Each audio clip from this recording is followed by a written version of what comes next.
Change the game.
Just 30 or 40 more.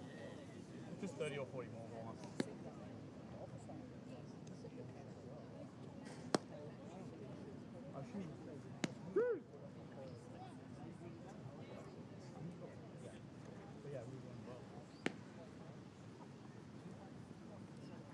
Bob, how are you? Good, mate. Self? Ready to go? Is it a day that ends in Y? Then it's a beautiful day for baseball at the historic Petersham Oval. A third grade grand final matchup between the Quakers Hill Pirates and the University of New South Wales Cynics. Quakers Hill coming into today, having kind of run the season from the front of the pack. Got out to a big start in the first couple of weeks really strong. Kind of just not coasted, but stayed consistent is what you want to do. Starting pitcher, Bailey Richards. Byers in.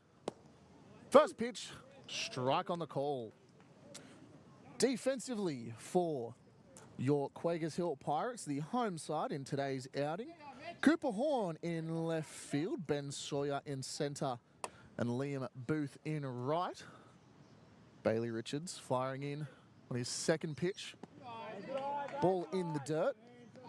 Round the horn, we have Nathan Willard at third base, one of the so-called elder statesmen of this Quakers Hill squad. At shortstop, Cal Spanitis.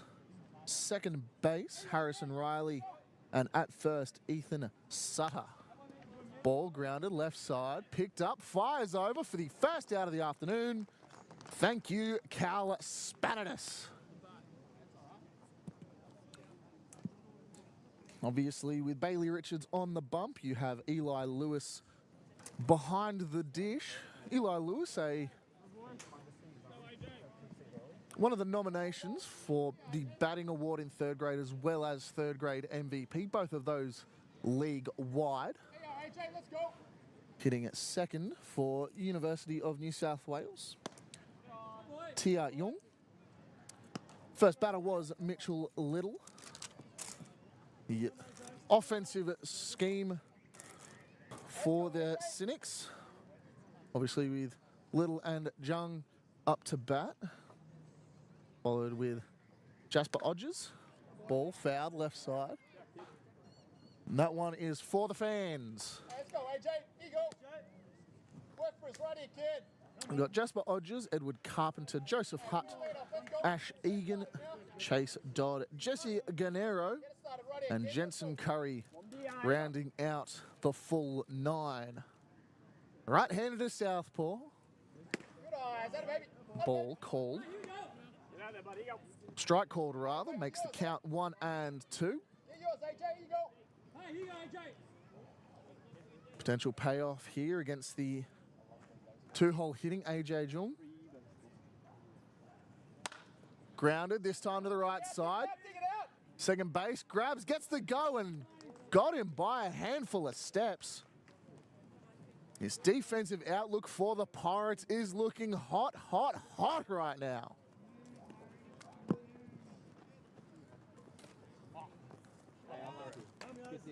While we've got just a moment, I will take you Hey, yes, get us started. around the officiating lineup. Hey, do a job.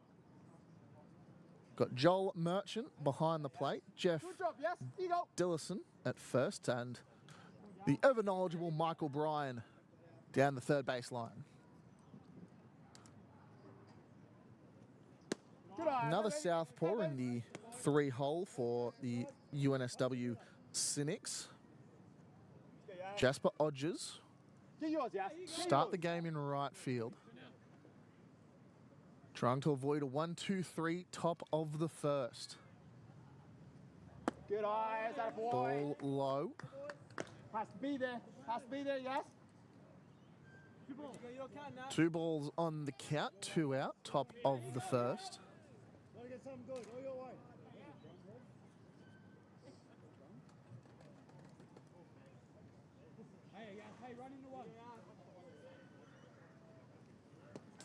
That will be ball 3. All your way now. Escaping past the slightly odd-shaped catcher's net.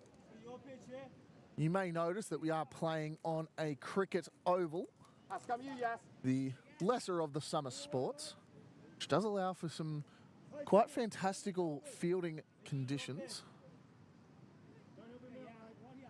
3-0 count.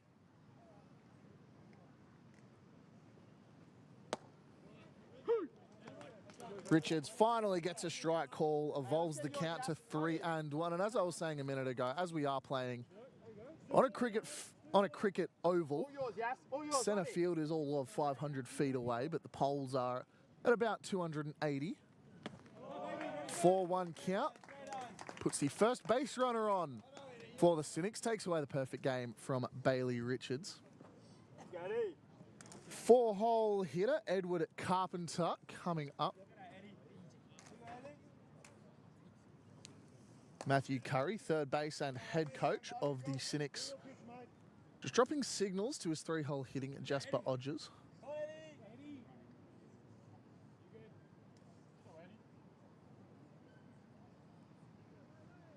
The varied field conditions allowing for quite expansive foul ball areas, very reminiscent of the old school Oakland A's Coliseum, ball high, which may come into play as both teams partially known for their able to extend out bats throughout the year. That's how both of these squads have kind of made their way into the grand final. Long out bats, wearing out the pitcher. Richards kicks, deals. Strike gets called, 1-1. One ball, one gun. Get your pitch, mate. No lead at first just yet, but don't be surprised if we get a potential hit and run situation. Potentially a steal as well, 1-1. Grounded, up the middle. Swallowed up easily. And the safe hands of the second baseman, Harrison Riley, close out this top of the first. How are you, mate? Joel.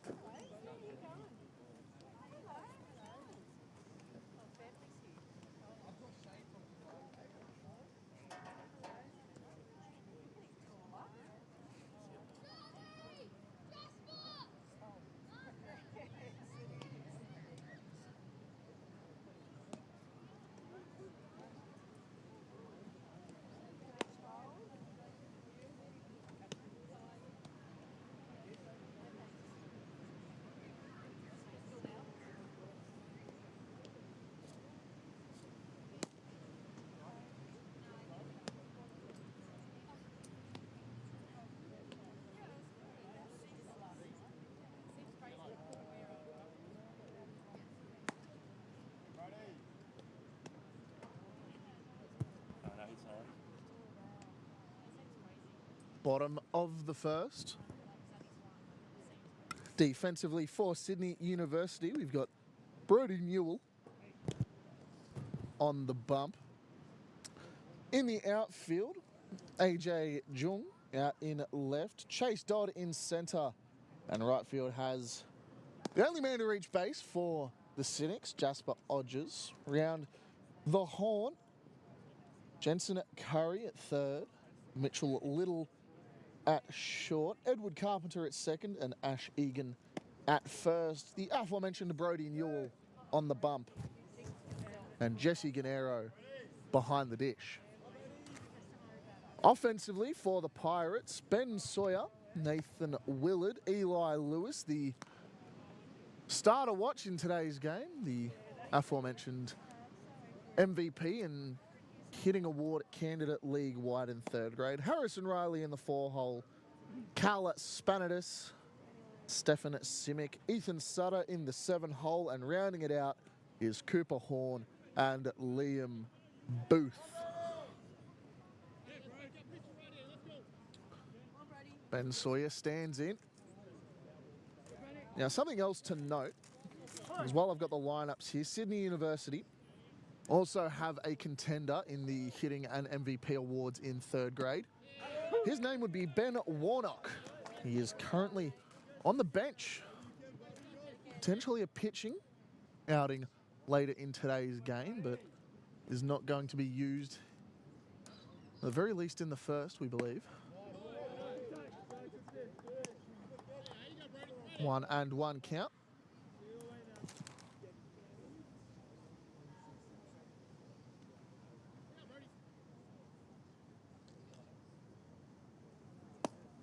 So with all of the pleasantries out of the way, I can finally tell you about the keys for success. Start off with Blacktown. Again, their third and second basemen are the elder statesman. Ball grounded left side, backhanded and through to Jung in left field, sorry. The first base runner is going to get on. Blacktown, potential to score early. Score often, as they have done all season.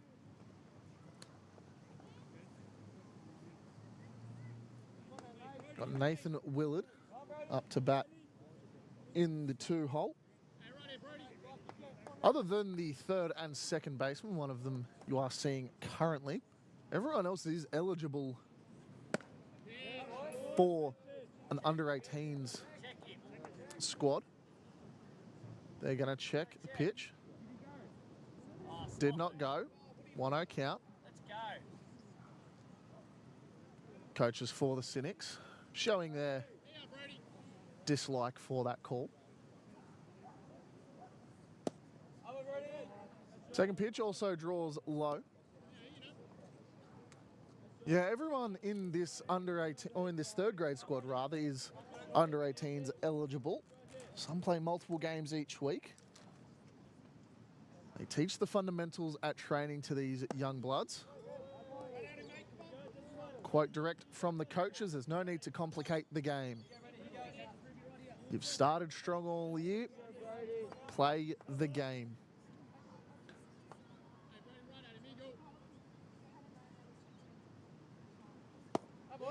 Three-0 count, draws to 4. First two batters reach. One on a hit, one on a walk. Number 72, Eli Lewis. Bit of a hot hand at the poker table. He can drive in a run here. He will, I believe, extend an on-base streak that has reached back about a month and a half.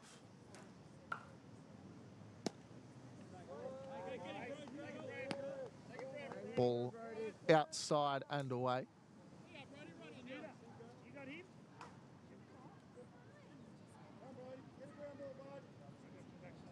One and 0 count.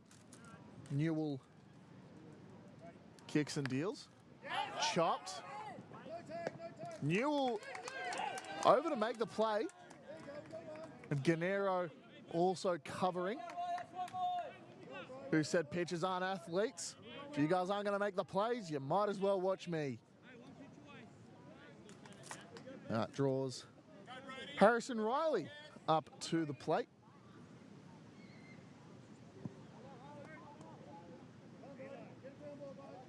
Be interesting to see if Newell can work his way out of this half of a jam. Not loaded bases, but with the first two on and now one out. You've got to imagine that the Pirates can convert. Time called. The wind wreaking havoc. Those not here at the ground, wind speeds picked up rapidly in the last 2 to 3 minutes, sort of in between the top and bottom half of the inning. Strike fired in to start off the count against Harrison Riley. For those of you that don't pitch all that often or pitch on a weekend, don't understand. The ball is drilled left side. That's going to stay fair. That's going to score one. And it will be a stand-up single with the floodgates breaking open. Harrison Riley scoring first, scoring hard for the Quakers Hill Pirates.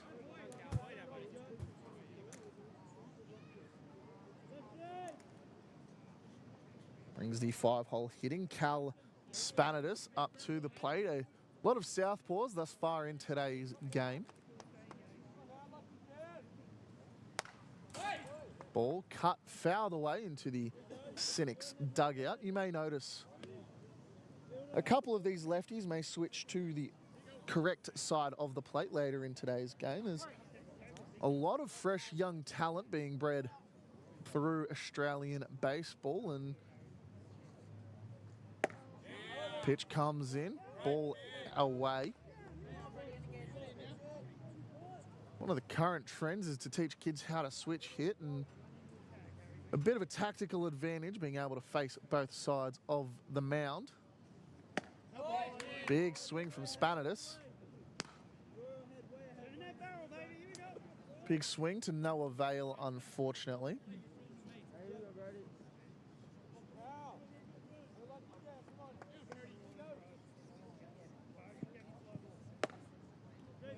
Pitch stays up and away. Some movement from Harrison Riley over at first. Maybe attempting to draw the attention away from the plate. See it again, both runners on the move. Strike called, both runners are in safe. A successful double steal with some experience on the base paths, as both Nathan Willard and Harrison Riley travel an extra 90 feet closer to scoring. Runners on second and third. Unfortunately, that was a strikeout for Cal Spanitis and does bring up Stefan Simic. Designated hitter. Arguably the hardest position to play in the sport is the role of the designated hitter. You only get 3 or 4 times to prove value in any given game.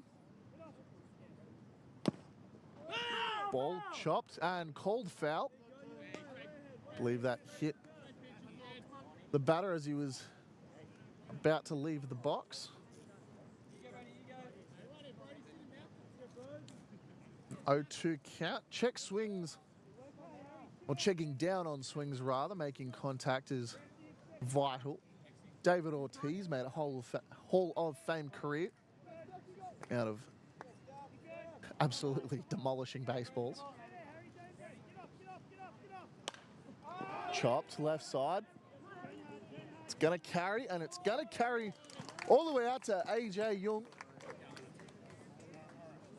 And the inning will close for Newell, but not before a run can score. We head to the top of the second. Quakers Hill breaking open the scoring early.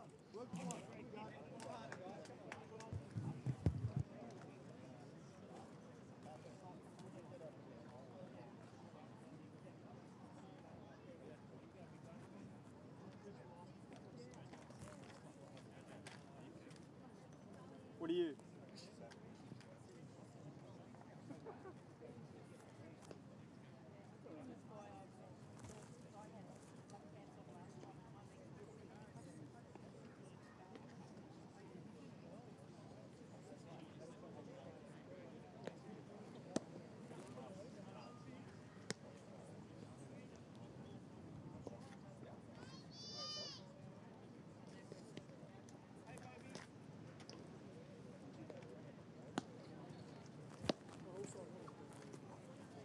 He's got tar.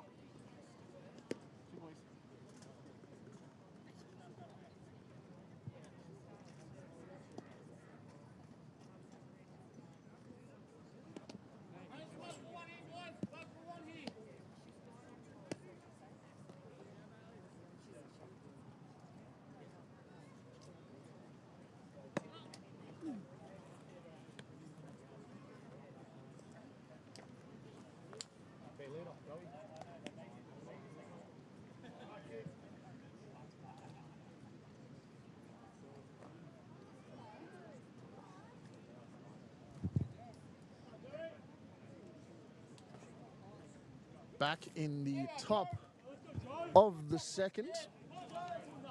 3 due up for the Cynics will be number 47, Joseph Hutt, number 63, Ash Egan, and number 53, Chase Dodd. Bailey Richards returns on the bump. No other notable defensive changes for the Pirates. First pitch fired in, called a ball.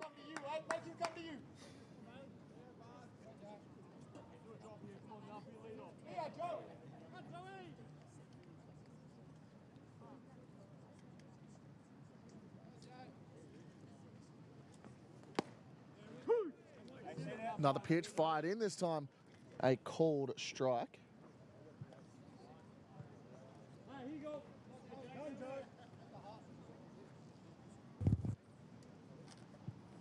Do a job. 1-1 count on the leadoff batter of the inning. Good Another ball in the dirt makes the count 2-1. And boy, if I didn't know any better, Bailey Richards is currently pitching very similar in style to a lot of the MLB fireballers. Ball fouled away, swung on. Pitching motion very reminiscent of the Garrett Coles, the Paul Skeens of the world. And when you've got a developing frame, any amount of leverage and assistance will always help out. 2-2. Grounded left side. Willard keeps it in front, but unable to make the play over at first. Willard gets down and a chest to it, but cannot complete the play.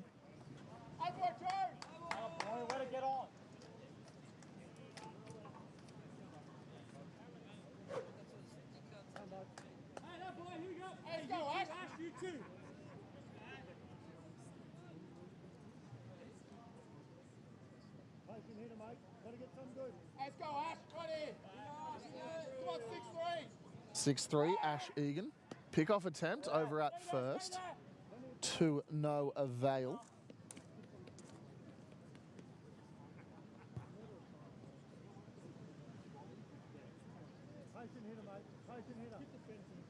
Again, we've got Ash Egan up to the plate. Runner with a large secondary, but does not go. Ball called. Head coach Matthew Curry putting down all the signals as he picked up what he needs to. 1-0 count. Got to imagine no steal. Another ball in the dirt. And these are young ball players playing in an open age bracket.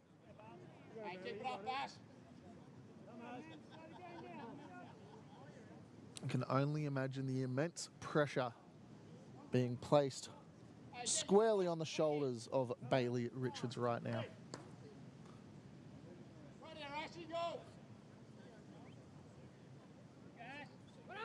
Runner's gone. Throw down, not in time, and the throw is off. First runner in scoring position for the Cynics. It's Joseph Hutt able to hustle over to second. Potentially swing the momentum towards the way of the uni. Ash Egan, 2-1.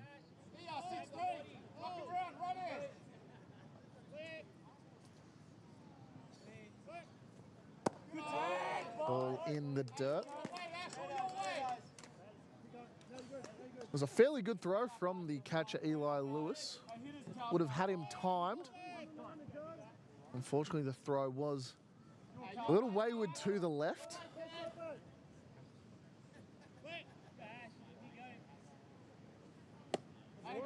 Big swing from Egan.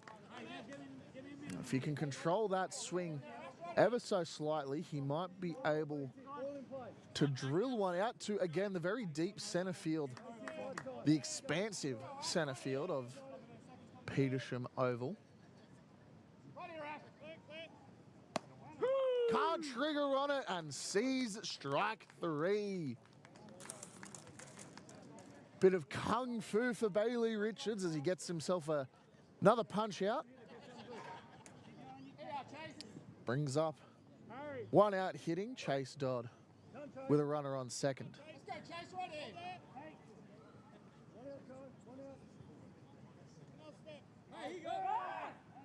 Pick-off attempt, no one around. There's a pick-off attempt and no one's around to see it. Did he balk? One of the questions you get quite often when playing baseball.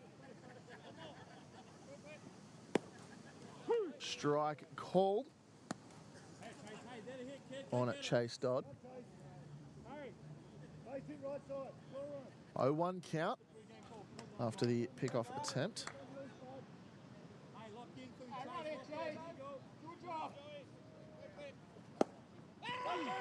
Back pick attempt, ball goes over. This time it's the center fielder making the cover-up play, Ben Sawyer. Eli Lewis showing a bit of muscle, flexing a bit of glove, flexing a bit of shoulder rather. Just able to show the Cynics what he's got exactly.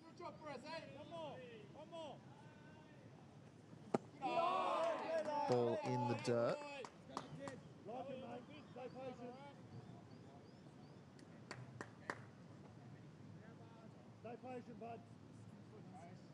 Two and one count.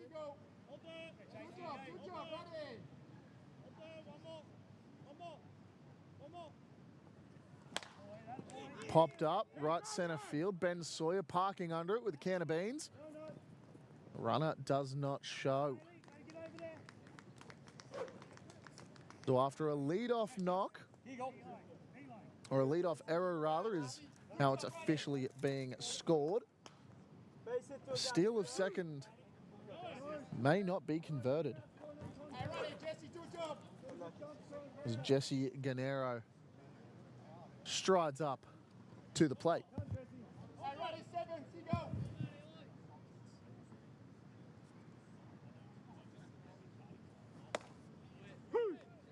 Strike one called on Gennaro. Again, Gennaro, one of those pesky bottom of the lineup players that just will not go away. Showed his contact ability in the AYC earlier this year.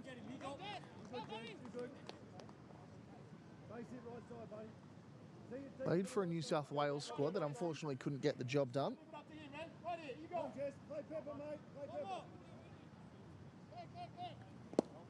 Ball in the dirt. Runner with another very aggressive secondary.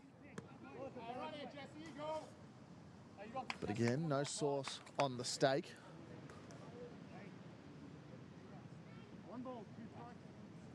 One and two, two out. Top of the second. Quakers Hill lead 1-0. Gennaro sees strike three. And Bailey Richards is firing in fastballs like it's absolutely nobody's business. We head to the bottom of the second. Quakers Hill still dominating, but only by one, leading 1-0.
Bottom of the second, the Pirates returning to the plate with the 7, 8, 9 hitters now due up. It will be Ethan Sutter swinging on strike one. Ball's going to trail. It's going to find itself very deep in the glove of Chase Dodd. And with just one pitch, one out has been recorded. Cooper Horn and Liam Booth will be the other two due up in the bottom of the second.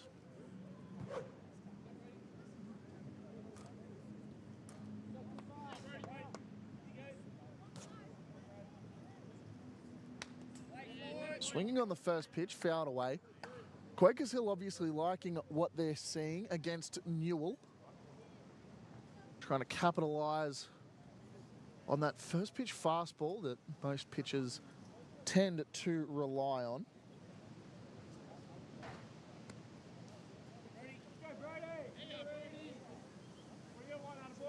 Oh, and one count.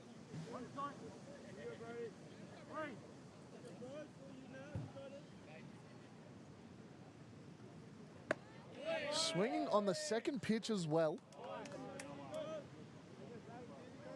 You're noticing a pattern here, and so am I. Bottom of the order for Quakers Hill. Swing on every pitch. It's going to float. It's a floater, and it's out of the glove of Chase Dodd.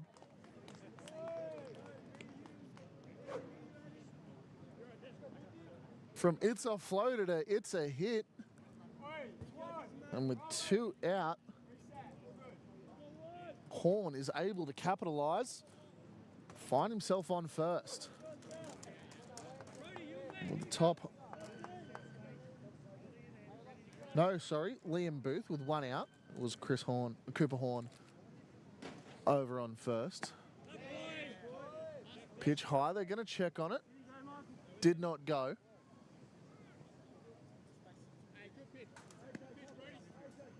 So a one-out pop fly that gets dropped in centre field.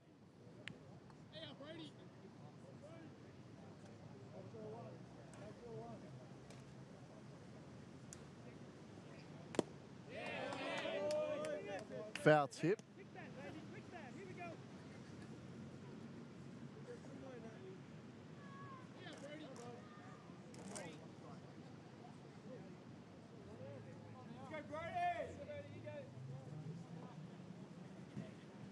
One and two. Ball at the knees and past. Horn is going to find himself 90 feet closer on the wild pitch. I'll throw you some numbers about Brody Newell. He's thrown 22 innings in third grade this year. Has not faced the Pirates. His last outing was on August 23rd against Petersham. Through 7 innings. Popped and foul. Got 2 wins, both of those recorded in his last 2 outings. July 27 and August 23, Greenway and Petersham. He's allowed 18 hits in third grade, 11 runs, 8 of those were earned. 21 strikeouts to 8 walks. It's borderline a 3-to-1 ratio. He's going to add another notch on the belt. That makes it 2 out on the inning for Liam, as Liam Booth goes down swinging. See if the top of the order with Ben Sawyer are going to continue swinging the stick on the first pitch. Yes, they do. Ball grounded left side, backhanded, fires over at first, and not in time. Safe, safe.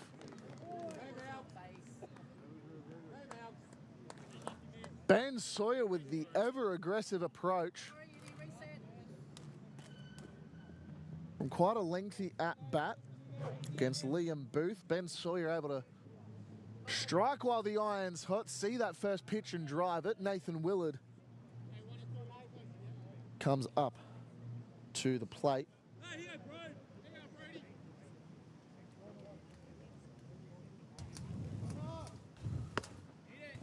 Ball up. Runner moves. A wild pitch. Definitely something to keep an eye on.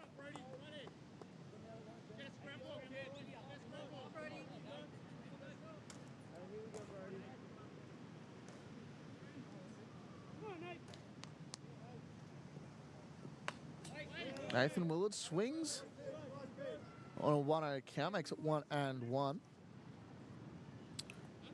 A rain-affected season for both squads. Both enter today with very high records. Quakers Hill 6-1-1. Sydney Uni 7-2. Does allow Quakers Hill the higher winning percentage, allowing them to be the home squad.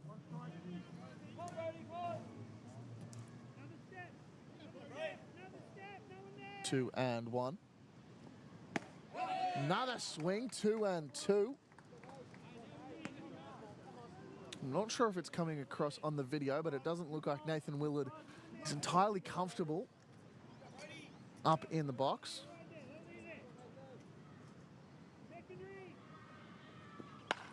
Two and two, knocked back through the center. Chase Dodd, it's gonna fall through his feet. It's gonna score one, it's gonna score two, and Willard, a 2-out, 2-run single. And Quakers Hill are steamrolling the Cynics at the moment.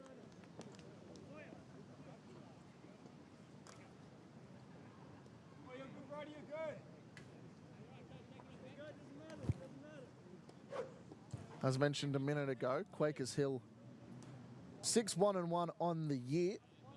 The year started against Greenway on May the 4th with a win, and then one against Sydney Uni in week 2. Pair of off weeks.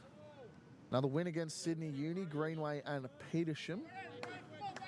July was not exactly a good month for Quakers Hill, however. A loss against Castle Hill and a tie against Greenway.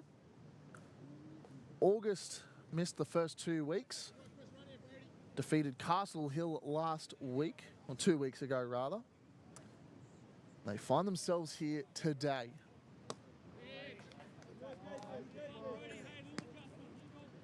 Sydney Uni, on the other hand, have gone through with a list of complete games. Missed out on facing Castle Hill on May the 3rd. Fouled back, 2-2.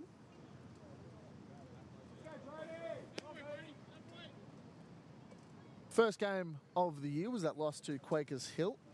Not before striking while the iron's hot, getting up on Greenway 6-5 in an absolute thriller of a game if you were there to watch. Balk is called. Willard finding himself 90 feet closer. So that game against Greenway was at the Cynics' own barn, and it was capped off with a walk-off. Well, there's a walk-off hit by pitch more than anything. Popped up right side. It will carry foul and out into the public. Another loss against Quakers Hill. This one the most demoralising of the season, the 23-1 game on June 14th. Then got back up against Castle Hill 5-1. Exactly easy beats Castle Hill this year, but it's always nice to strike one on Castle Hill while you can. A quartet of wins, Greenway, Petersham, Castle Hill and Greenway through the month of July. A win against Petersham last week, 13-3, puts them on the right track. Sydney Uni into today's game. Another balk called. And it might be time for some intervention from the Cynics coaches, but they're going to let Newell ride.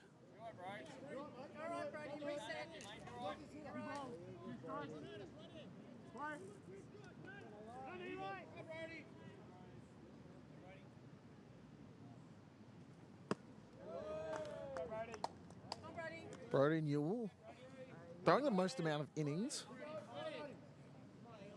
He has been the consistent starter for the Cynics third grade squad. Only closest one to him is Mitch Little, throwing 13 and a third. This time a walk for Eli Lewis after striking out in his last time to the dish. Harrison Riley. You got time. Time called. Matthew Curry just going to give his pitcher a check-in, make sure he's doing all right. Current box score, 1 error for both squads. Quakers Hill got a couple more curly numbers. 3 runs, 4 hits. Compared to a hitless Sydney University squad.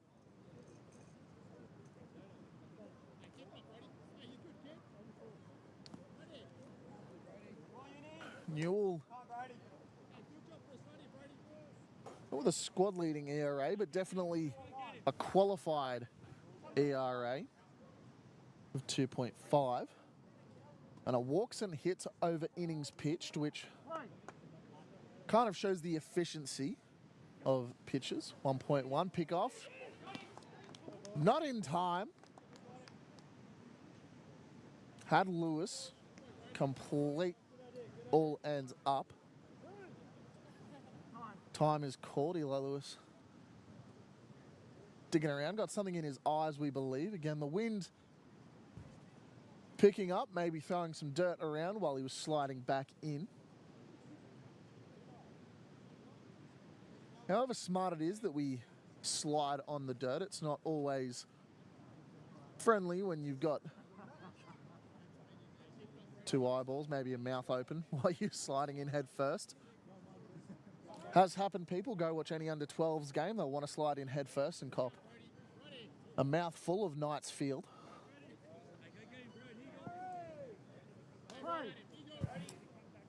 Harrison Riley back in the box, 0-0.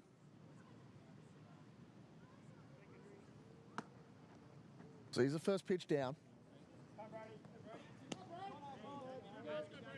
With only 1 balk on the season for Brady Newell. He's already tripled his balk count on the year. His batting average against, sitting at a cool 217. It's going to get blown up by today's outing. Hit to the left side. They were looking for a double play, but nothing on it. Nathan Willard will score from third. Eli Lewis going to travel coast to coast. And a 3-run ball game becomes 4. As Cal Spanitis steps up to the plate. It's the second time through the order for the Pirates. Cynics might have to be careful allowing Newell too long of a leash, shaking his head, not liking what is going on, but we don't see any arms currently getting warm. Pitch, strike, call. Let's go, Brody, run it. You do. Runner goes from first, fouled back. Potentially signs not being picked up on. Not sure if that was a steal attempt or a hit and run. Third base coach not looking overly happy. Puts down his signals. Crew chief calls play. Runner goes again, popped up. This one's going to carry foul. And quite close to the broadcast booth. Over here down the third baseline.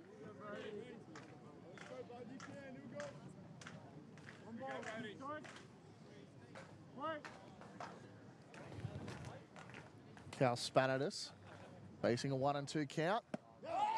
Swings over strike 3, and Newell is finally able to put the inning to rest. Quakers Hill add another 3 to the scoreboard as we head to the bottom. Quakers Hill leading the Cynics 4-0.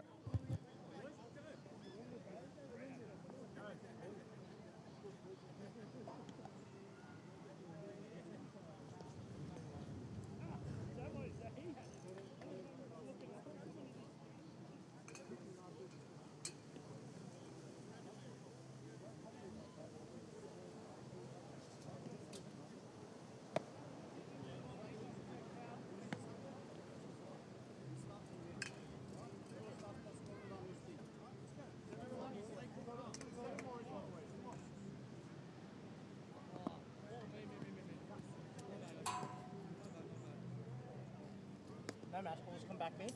No match balls will come back. Okay.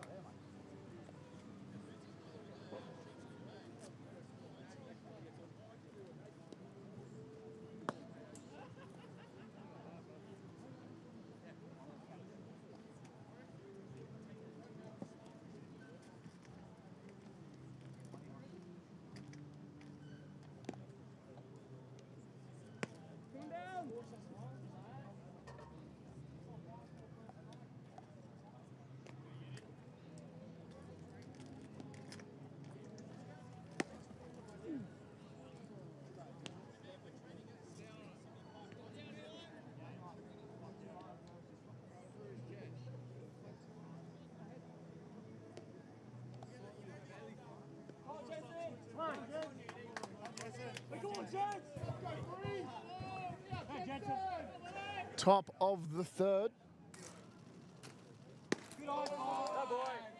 You'll see the 9-1-2, the wraparound in this inning. Jensen Curry, Mitchell Little, and AJ Jung. Now, what the cameras will show you and what they won't is quite often up to the camera people, but what I can tell you from sitting right behind the Cynics dugout is just the desperation on the faces of this Cynics squad. Brody Newell sat away from the team huddle, head in hands after that inning. Shaking his head, completely torn away from the game, currently standing away from the rest of the squad.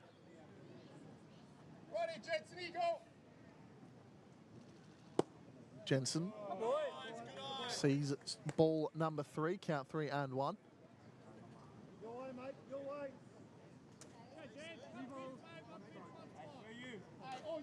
Brian 1 to Jensen.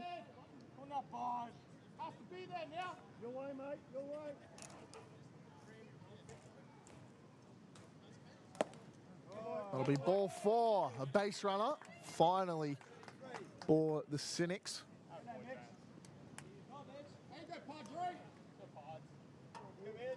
The tension and the desperation of this Cynic squad was exemplified by Brody Newell, head in hand, shaking his head. Borderline distraught at how his grand final outing has gone. Strike called on the one-hole hitting at Mitchell Little.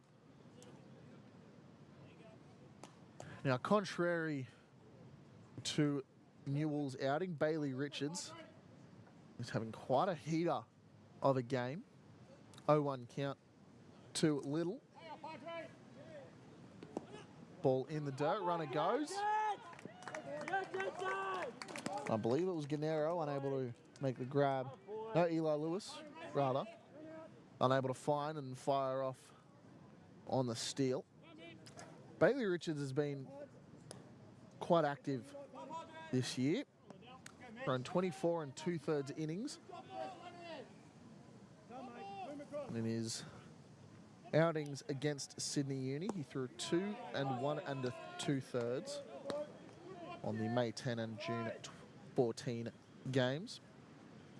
Not much to say there. The stat lines look pretty empty, 4 Ks and 3 Ks respectively. An ERA of 2.2 over the year, and a walks and hits over innings pitched of 1.3. Another ball makes the count 3-1. Might see a rare 5-ball walk here, folks. Us in the booth had that already as a 3-1 count.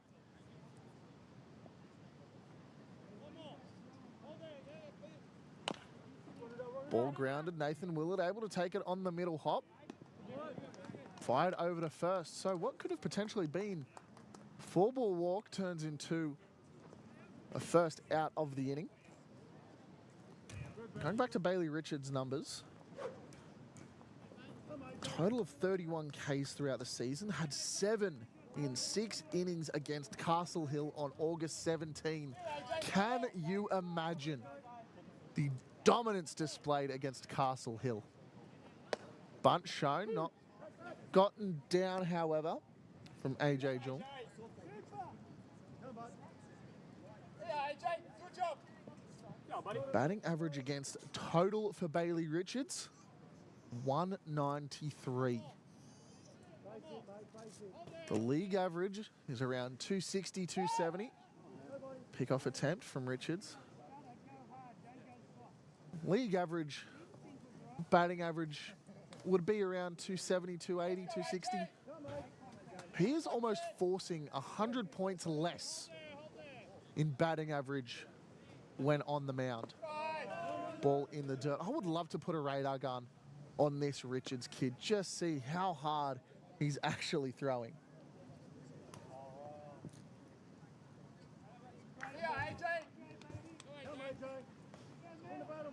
1-1.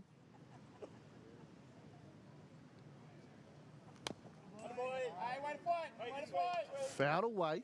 1-2 count this time. Bailey Richards is really doing everything he can to put Quakers Hill Pirates in the right spot for this third grade title.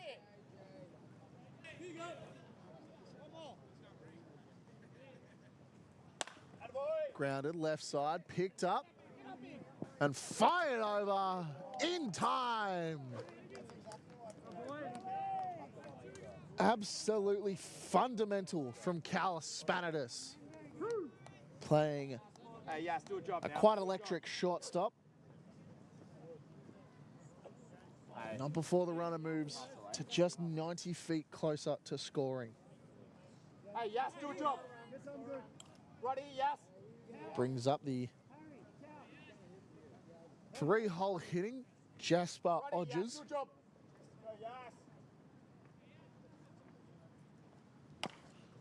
Swings on the first pitch, gets fouled away.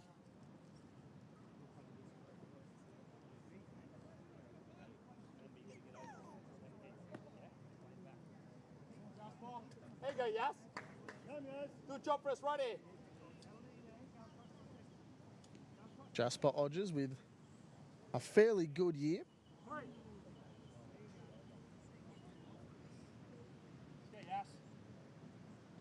Hitting 292 on base of 308, but an OPS of 766. It's above league average at the very least. Did hit a home run against Castle Hill. Must be beat up on Castle Hill Day. Not gets through and it scores a run for the Cynics. And the ball gets through. The ball's going to carry a down-sloping outfield. We might see a triple. We'll definitely see a triple. Sliding in, the Cynics are no longer cynical, folks. Hey, yes, that a baby.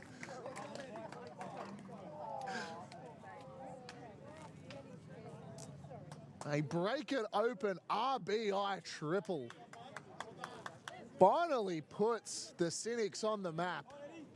And Jasper Odgers with just the cleanest swing you may ever watch. And trading places with the man on third, not something you see very often.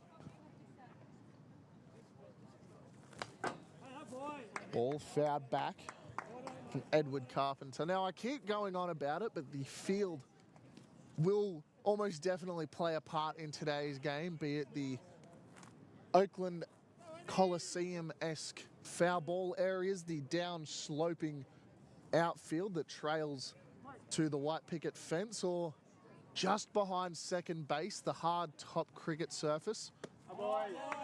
And you just got a glimpse of it with Odgers.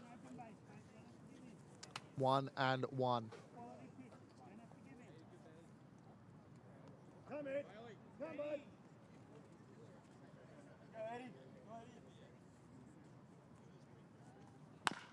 Grounded back to the pitcher. Caught up enough. Spanitis not able to fire in time. Edward Carpenter drives in another run. Jasper Odgers getting his just dues.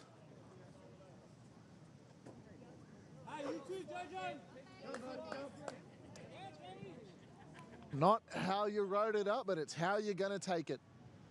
A hard one back to the pitcher, a PFP, unable to get converted. And the 1-out triple gets around to score. And another one gets on base.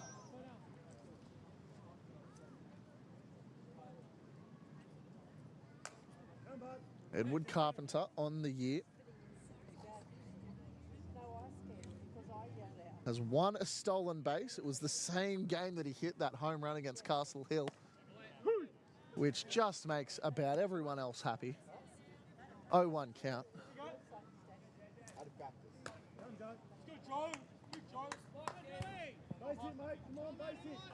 Joseph Hutt now in the box. 333 on the year. That is with 24 plate appearances, 18 at-bats. 889 OPS. The exact man you want to see in this situation. 2-run ball game with a runner on second. And boy, does he have some speed as well. Doesn't show it in the stats column. If you watch this young man fly around the bases, you will see why the future of baseball in Australia is strong. 2-1. Runner goes. And Edward Carpenter's in at second, standing up. And the pendulum swings again. Harrison Riley standing prepared at second for the throwdown from Eli Lewis.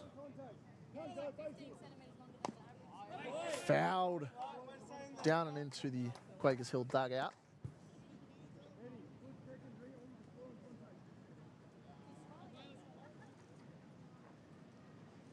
2-2 count, only 1 out, or 2 out rather. Up the middle, mate. Up the middle. Place it up the middle. 2-2, 2 out, top of the third. 2-run ball game. You can see the life start to bleed back into this Sydney University outfit.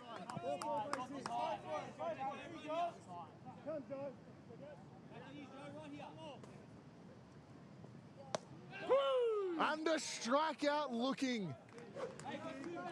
Down goes Hutt. And Sydney Uni finally able to find some amount of offense. Still on the board, however. Quakers Hill have the lead. Quakers Hill, Sydney Uni, 4-2.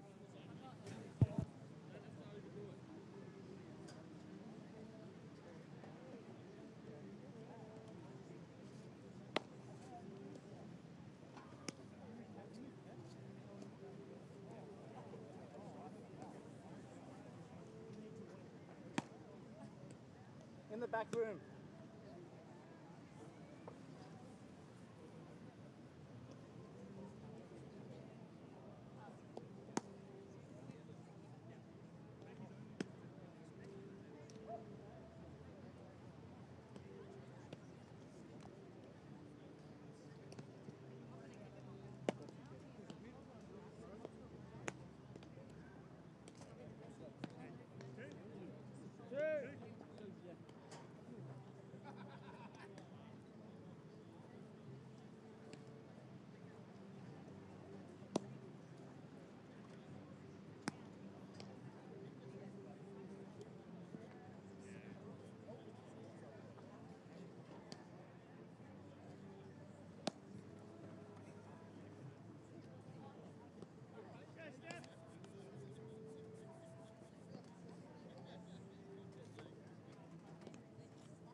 Bottom of the third.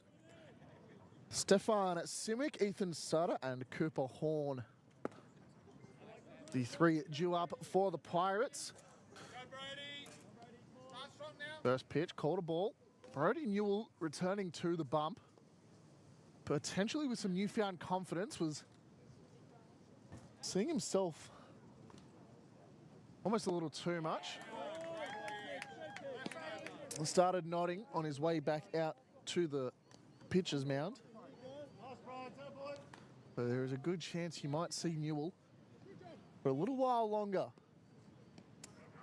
In saying that, the Cynics aren't getting warmed up. Backhanded and down the left field line. Third baseman Jensen Curry unable to get a glove to it. Beautifully hit down the line. Puts the leadoff run on. Talking it with the coaches prior to the game. Both the head coach and the assistant coach, Jensen Curry. How about head coach Matthew Curry? Assistant coach Rob. So to watch the confidence of this Cynics team. When they're hot, they're red hot. 25-run win over Castle Hill. And when they're cold, they are cold. They started cold and they warmed up a hell of a lot in the top half of the dig. Another ball down. One ball, one strike, a runner on first.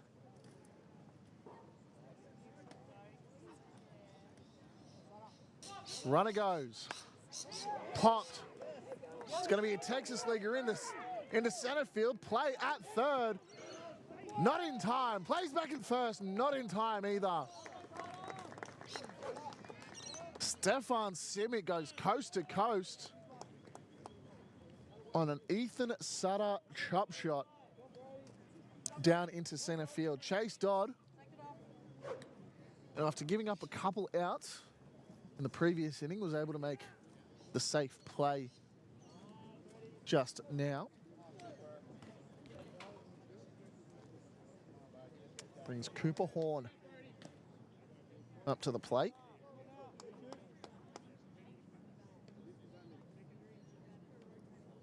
Cooper Horn sees ball one high.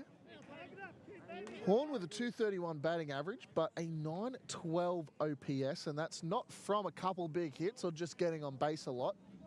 Got a 450 on base and a 462 slugging. Both above average. Runner goes from first. Throw down at second. Not in time. But they're not going to try the play at home. 1-1.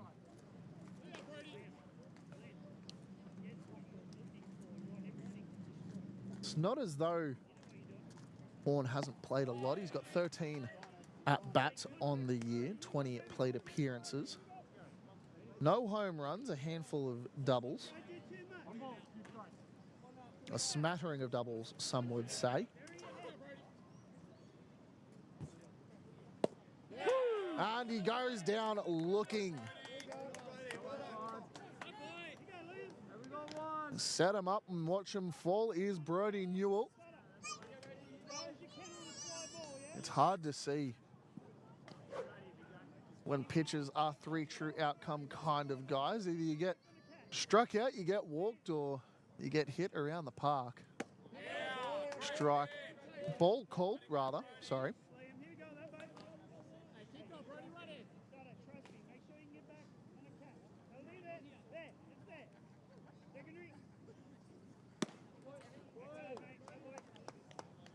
Another ball, this time up and away. Liam Booth is the one striding into the plate. 500 average on 4 at-bats, 3 of which coming last week on August 17.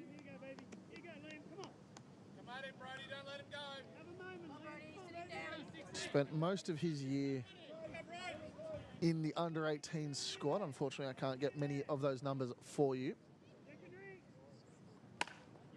Chopped. And the awkward bounce, the ball stays in front. And it's going to get beat out by Liam Booth. The play at the plate, not in time. Another pair score for the Pirates.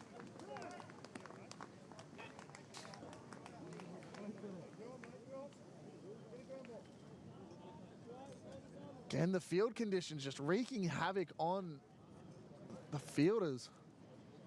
The cutout for first base ends up being a problem for Ash Egan. Can't find the out at first and can't find the out at home. Can see Brody Newell again starting to shake the head. 1 out, Benjamin Sawyer up to the plate. Steps off. Make sure of the no balk. 269 average for Sawyer on the year. 924 OPS, a 500 slug.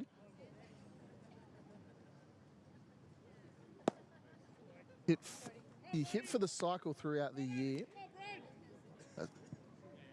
A lot of singles, a fair amount of doubles.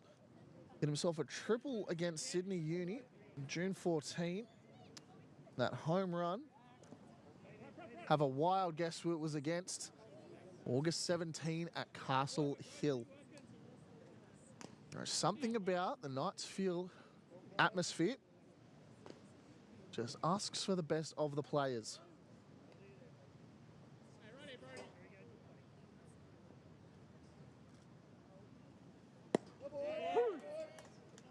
Strike called, 1-1.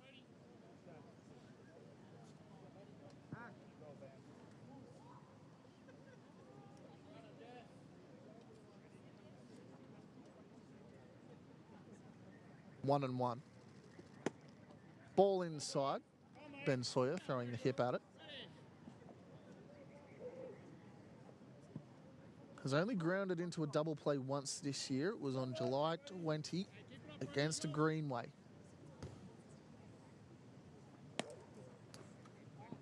Back pick, not in time. Count stays at 2-1. 1 out, runner on first. The arm in the Cynics bullpen is now starting to roll into a fully fledged bullpen. Ball in the dirt. Draws the walk, Ben Sawyer. Down at first. Runners on first and second with 1 out. Feels like a situation we've seen a lot in today's game as Nathan Willard steps back into the box.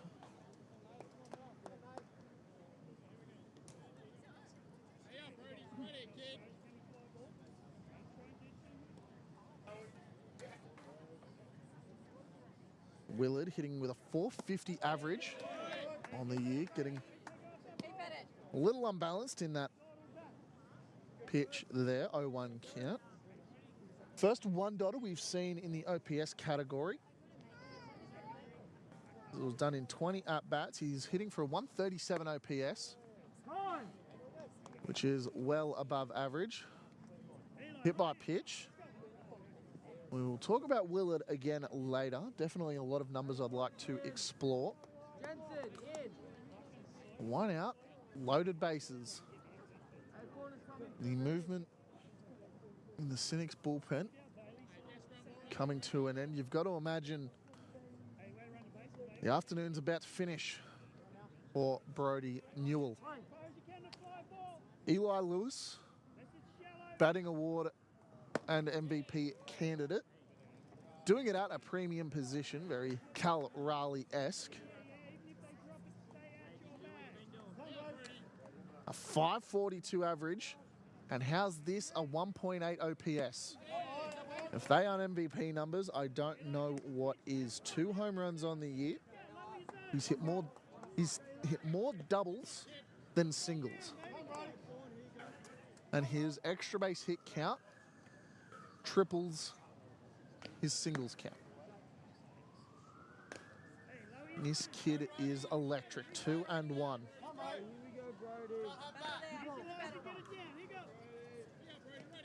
Hit a home run against Greenway only a handful of weeks ago. Well, both were against Greenway, rather. 2-2 count.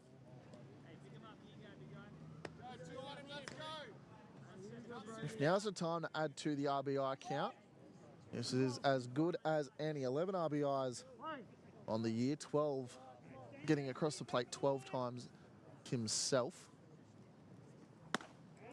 So he's a ball height.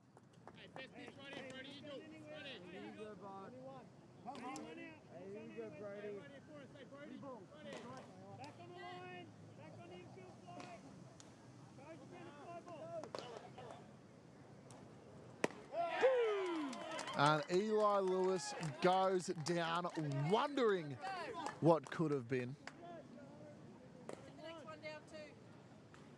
Makes it 2 out. Bringing Harrison Riley up to the plate.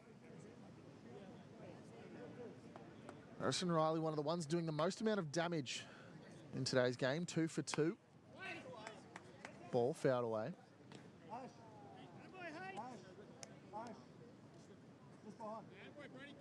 I believe I can finally get a name for the arm warming up in the Cynics bullpen.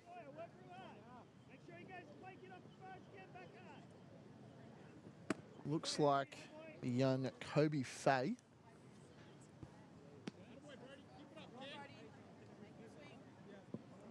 Harrison Riley, 500 average, 16 on base percentage.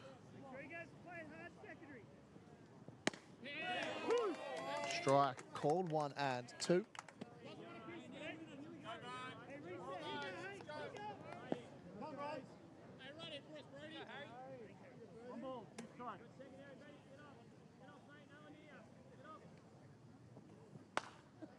Ball fouled away. Just getting updated. It's not Kobe Faye. It's getting warm. It's Joseph Hutt, designated hitter. Two-way extraordinaire. It's getting warm in the Cynics bullpen. Fouled.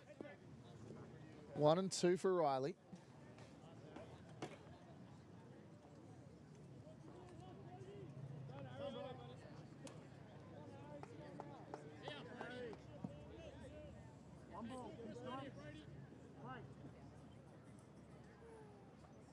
One and 2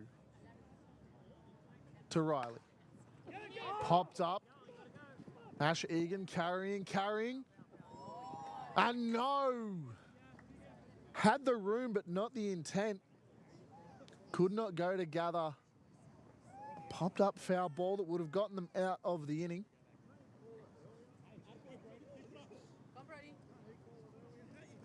Another out getting let go by this Cynics squad. We saw it in the last inning. About 4 outs not being converted elsewhere in the field. Harrison Riley will see 1 and 2 again.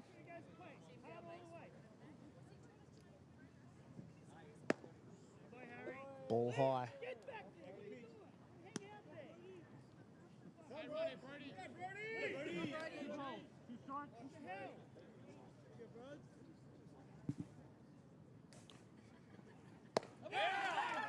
Ball down underway, not called. 2 and 2.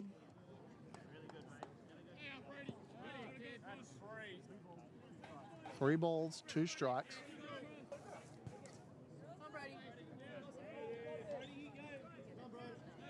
Now's the time to convert, Newell. Full count. Grounded, left side and foul. The pitch, or the count, remains active.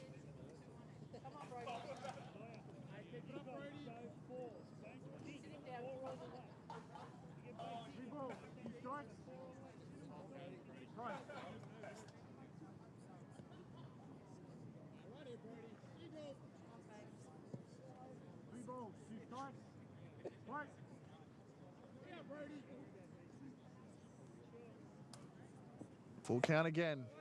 Ball up underway. That scores another run for the Pirates. It was Booth trotting in. Cal Spanitis now up to the plate.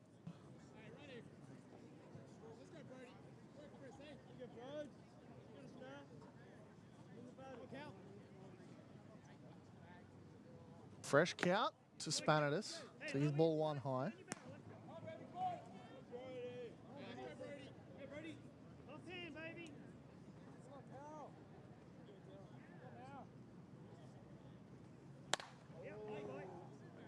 Popped, foul again. Going the away side.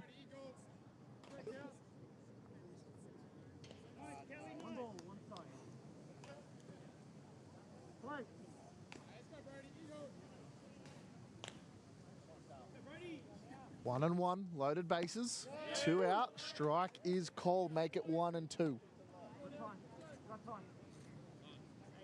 Cal Spanitis.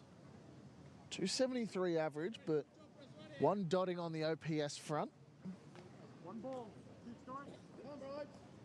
If he can continue his on-base streak.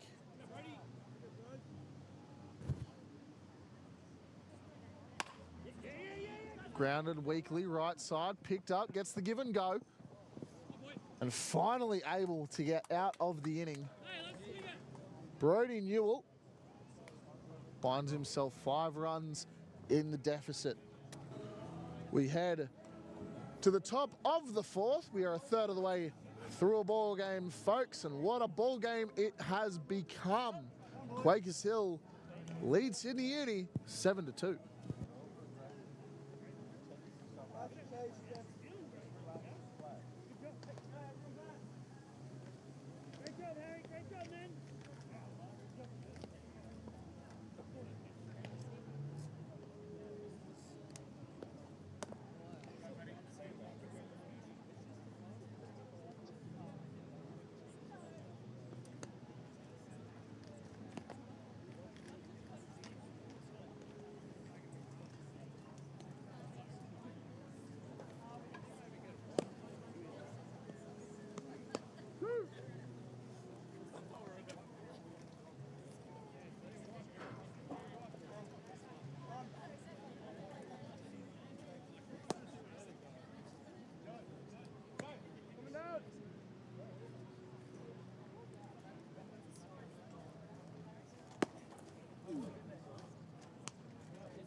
Top 4. Ash Egan. Very swing happy to start the day. Oh, and that was Cal Spanitis. I'm looking at last innings numbers.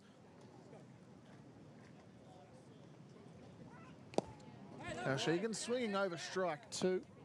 0 for 1 thus far on the day.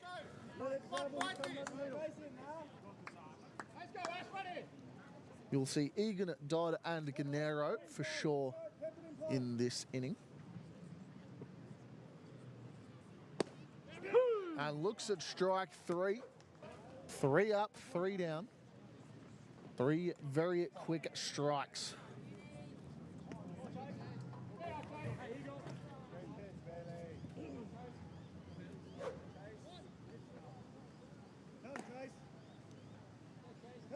Now it's Chase Dodd up to the plate.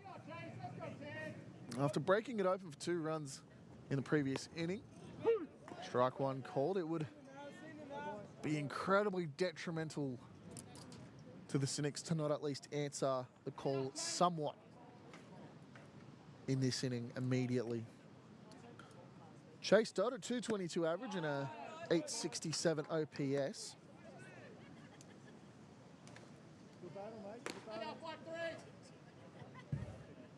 One of those rare batters that gets walked more than he strikes out.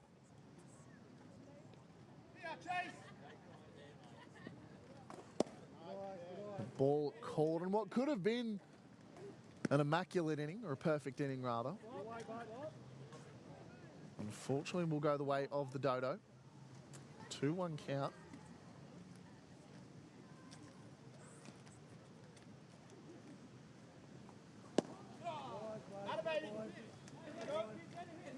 Ball down.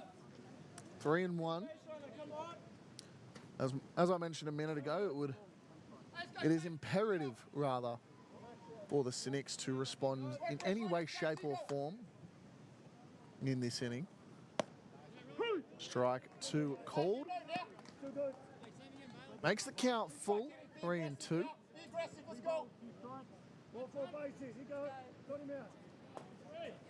Hey, ready, 5-3, let's go. Chase Dodd, full count, swings over strike 3. And an incredible pitch from Bailey Richards. Keeps the offense to a minimum for the Cynics.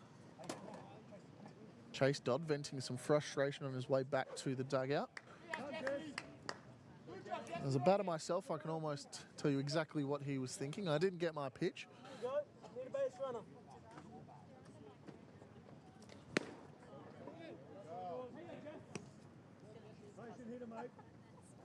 And Jesse Gennaro now up to the plate.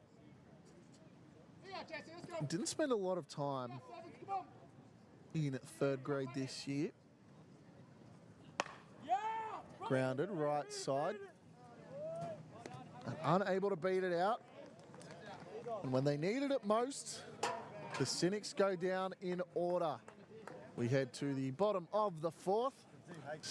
Sydney Uni still on the back foot. Quakers will lead it 7-2.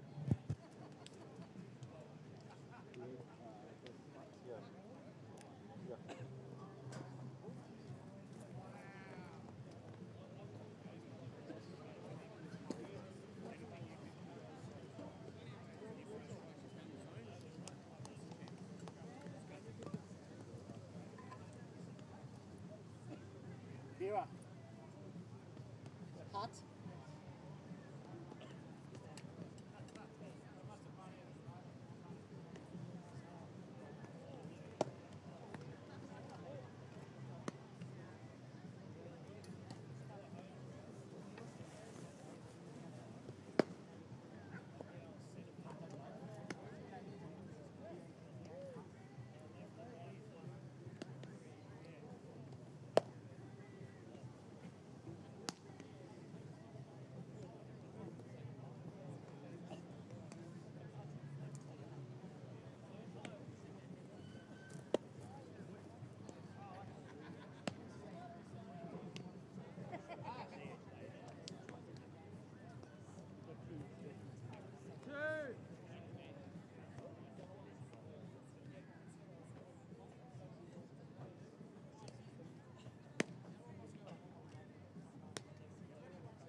Home half of the 4th, Stefan Simic now up to bat.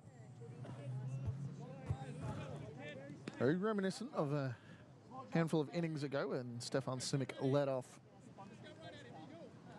I believe that was the initial 2-run inning. Oh, sorry, the second 3-run inning.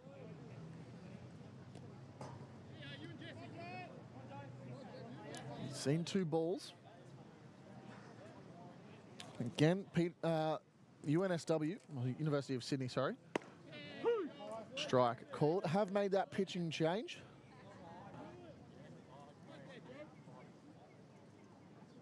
They do bring in Kobe Faye. And the book will officially close. For Newell, ball fumbled. And could not get a clean grab. Could Little. Sorry, it's Joseph Hutt pitching. Joseph Hutt has come in to pitch.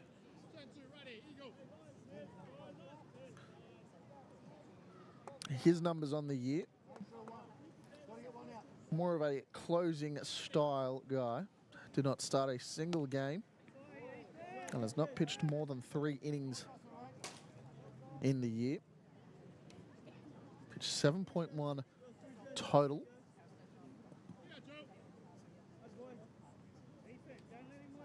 An ERA of 10, but a walks and hits over innings pitched of 2.4. So he can get the job done. Numbers just don't reflect it. Ball lifted Deep left field, AJ Young. Over in left, able to make the grab.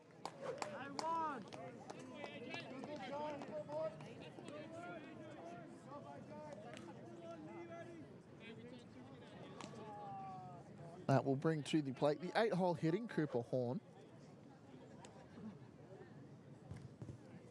Now, all the way up and down the Quakers Hill lineup, there have been numbers that just jump off the page. For example, Cooper Horn with a 921 OPS, which for just about anyone is a decent litmus test of the efficiency of a batter. Might not be their exact value. Your Peter Alonsos, your Vlad Guerreros of the world, who are just pure power types, can not always get the same OPS numbers. Lifted foul, 1-1. Yeah, your OPS numbers won't look as good if you're a power hitter compared to the Juan Sotos of the world that walk a lot. Or Ronald Acuna Juniors, who tend to hit for power and contact. 912 is already a fairly decent OPS on a season. If you want to compare, a lot of the career on-base percentage in the postseason, which has a much closer sample size to what we play here in our state league seasons. There's only about 100 points higher. Strike called on the swing. Runner goes in without a tag chance. 2-2.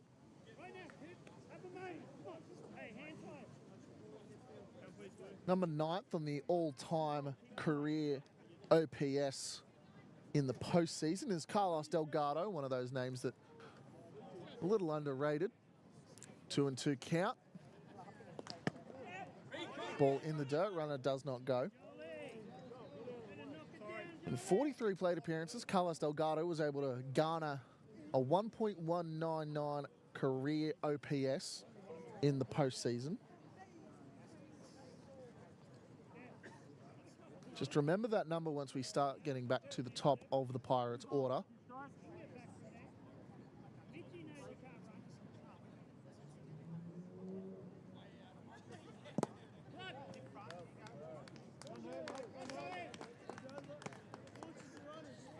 Fourth ball draws the walk.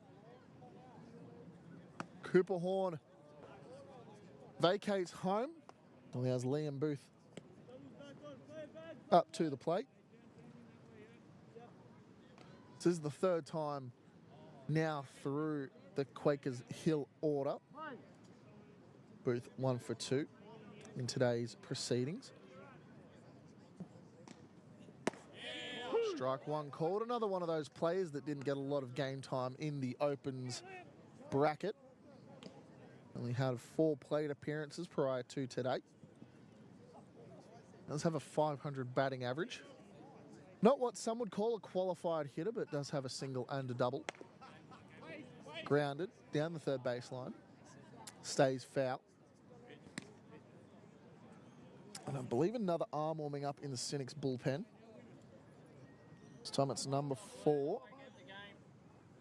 Well, give me a moment, I'll go through the lineups, make sure I've got the right body.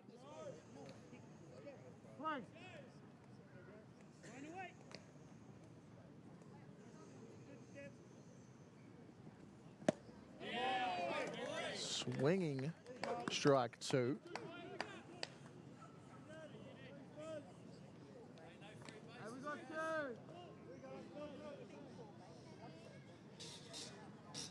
I believe we might have someone come in the grand final that's never pitched before. No, not in this season at least. Yasuk Young.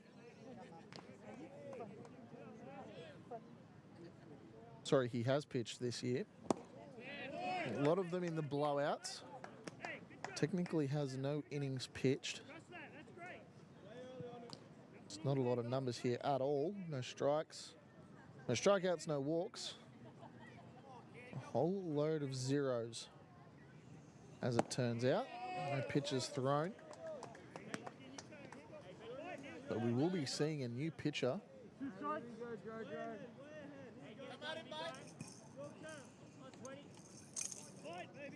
0-2 count.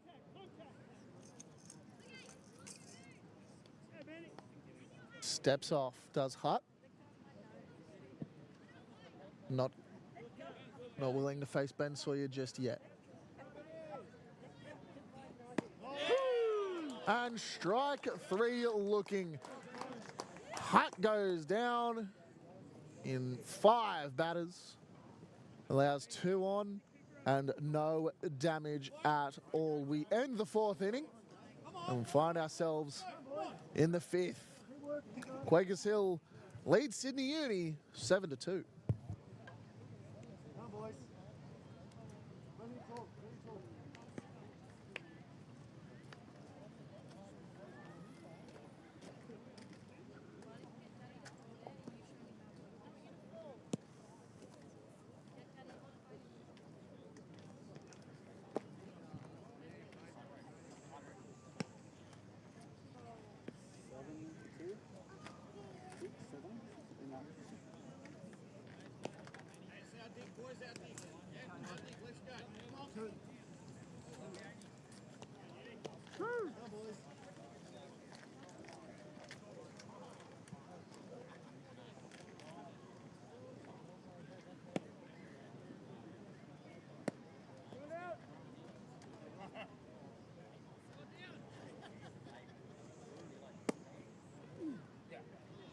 Yeah, gents.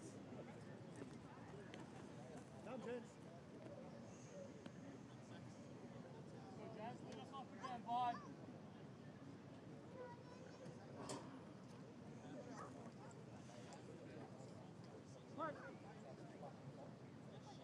Yeah, Jensen. Come on, Yeah, Jensen. 9-1-2 for the UCID Cynics. Jensen Curry, Mitchell Little, and AJ Young. Bailey Richards returns to his appointment on the mound, cruising currently on 73 pitches. Hands to the ball. See, hands to the ball. Third base coach Matthew Curry doing some real-time coaching. Ball called low.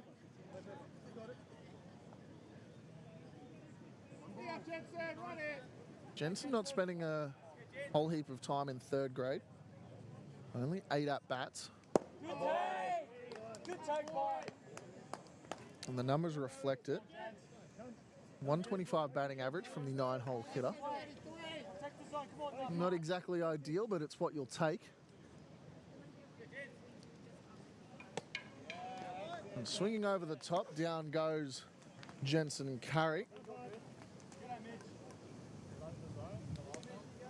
Now, I mentioned earlier that due to the pitching change, the book was closed on Brody Newell. 3 innings pitched, 8 hits, 7 runs, 4 earned runs, 5 strikeouts, and 4 walks. So an up and down day, depending on how you cut the stats up. I've got Mitch Little now up to the plate. 0-1 count, swung and fouled away the first pitch. Much more of your traditional lead-off man, a 286 average, which again is right around that league average point. Gets on base at a 412 clip.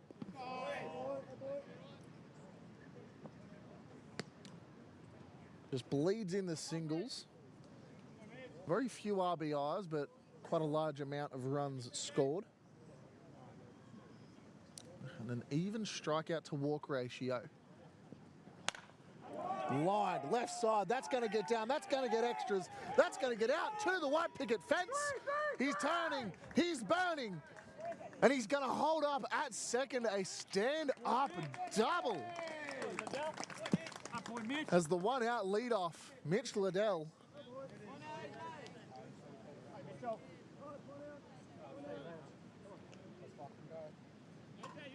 Brings 2-hole hit up, AJ Jung, up to the plate. Come on. Vamos. Good eyes. Ball Good eyes low. there. Keep on. Good up on here. Alright, Bailey, let's get in now. Come on. Let's go, AJ. AJ Yun, 0 for 2 on the day. Good eyes. Good eyes, good eyes. Has not recorded a hit in 12 at-bats this year. Hey, get yours, AJ, get yours. Come on, Joe. Scored 1 run. Hold it, hold it. Struck out 6 times. Only 1 walk. Strike called low. Let's go, AJ. Still up here, kid. Still up. Let's go. It's been a long time coming for the Cynics to finally get some momentum going. Popped left side. Willard finding himself not able to collect.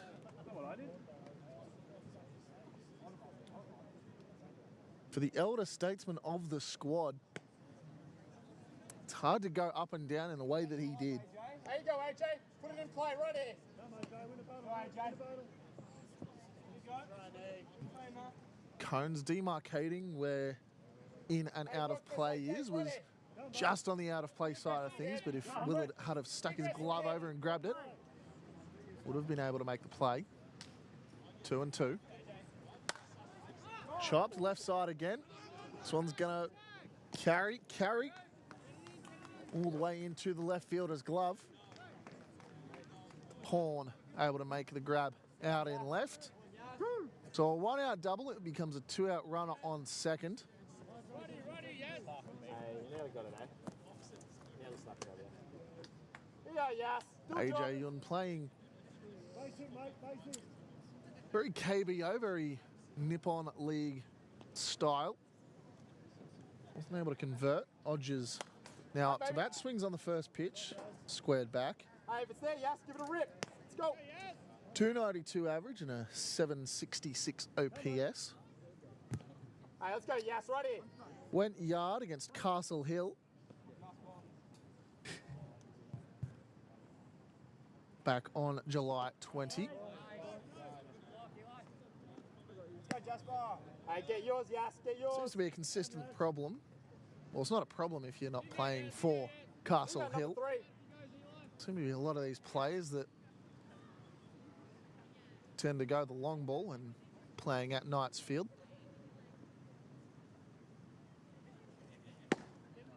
Ball away. Might be time for the Castle Hill Knights to possibly update that Knights Field area, take the fences back just a little bit. Maybe slow some run production in the lower grades. 2 and 1 grounded left side, backhanded, no. Stone Cold dropped on the back pick attempt. Come in. Go get one, mate. Go get one. And Jasper Odgers reaches. First mound meeting for the Quakers Hill Pirates. They do have an arm warming up with great speed. William Olsen, it looks like.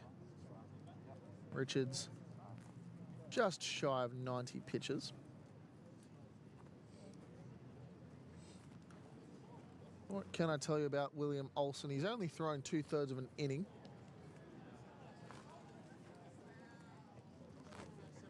All of them, well, it was all in entirety against Greenway on July 20. 3 runs, all of them were earned, 3 walks, 1 strikeout. Come, mate. Allows him a 31.50 ERA, but a 4.5 whip.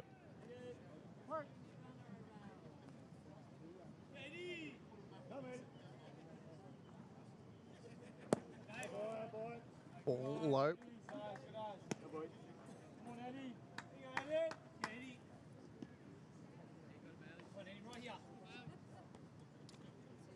Edward Carpenter Come on. now up to the plate. Here you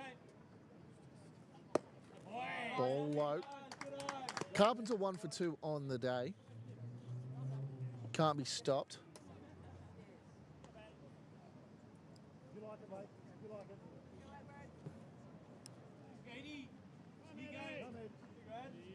in. He's reached in all but one of his last 6 games at 381 average and 1185 OPS. 2 balls, 1 strike. Do your way, mate. Do your way. Good, man. Good. Right here. Come on, one side. Back in you right here. Play. You go. You go. Find your pitch. Find your pitch. Heels right here. You go. Steady. Ball in the dirt would have been great for middle stump. Mitch Little turns the look. The Cynics line up looking to score when they can, how they can. Come in. A 3-1 count evolves with the runners also moving from first and second to second and third. So 2 out, runners in scoring. Too hard, man. Too hard. Come on, Eddie. Swings over strike 2. You on it, Eddie? Count draws full. Good enough. There you go. Ball for base hit. You got it, Ed. Righty, Eddie, right here. 3 balls, 2 strikes. Full count. Shankton foul. On it all, on it all. If you want anyone in this spot to score a pair of runs and keep you alive deeper into the ball game, Edward Carpenter is your man. You got it, bud.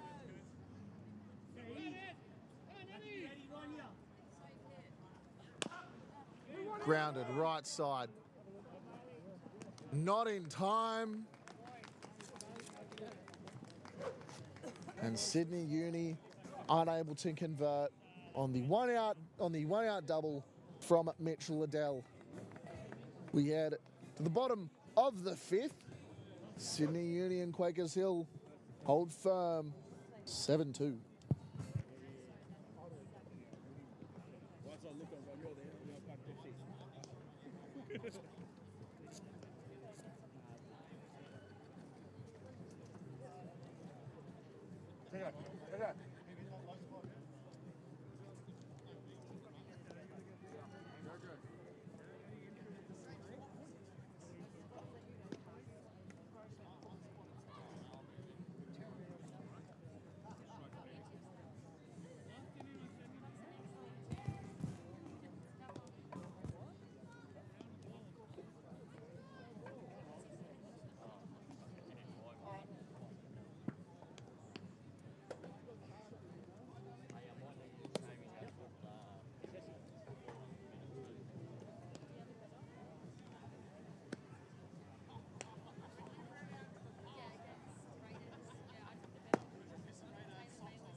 Hutt returns on the mound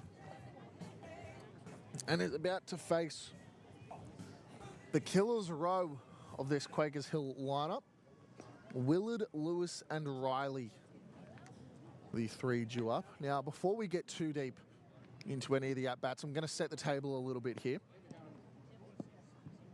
I'm going to go with MLB career on-base percentage in the postseason. In a single season, Lou Gehrig leads with 17 plate appearances and a 2.4 OPS. In the 5th spot, Juan Gonzalez, 1.9, 19 plate appearances. Willard swings on strike 1. Some may remember the absolutely crazy Manny Ramirez run from 2008 with a 1.7 and 36 plate appearances. Grounded, foul. Now, I only bring all of this up just to compare what the next smattering of batters is able to accomplish against similar competition. Nathan Willard has a 1.37 OPS. That puts him at about 14th all time in a similar sample size. Hit by pitch puts Nathan Willard on first. Hey, it's a curveball, you grub. Jesus. Get up there. Jensen Hutt will return, Joseph Hutt rather, will return on the mound. Yeah, this is the name that I really wanted to start talking about. Eli Lewis. The 542 average, 1.812 OPS. That is good for 6th all time in postseason on base plus slugging. And he's accomplished that in 24 at-bats. Swings on the first pitch, popped up, it's going to carry, it's going to spin, it's going to go into a tornado and fall right behind the fence. His 1.8 OPS would find him just below Juan Gonzalez in 1996 and would almost assure him first all-time in career OPS in the postseason, beating out the likes of Fernando Tatis Jr., Lou Gehrig and Babe Ruth. Ball in the dirt, 1 and 2. 1 and 1 rather.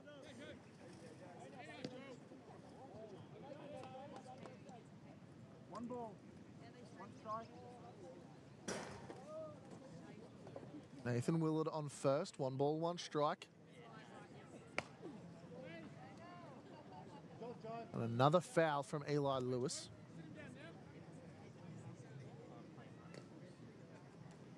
Slugging at a 1.16%.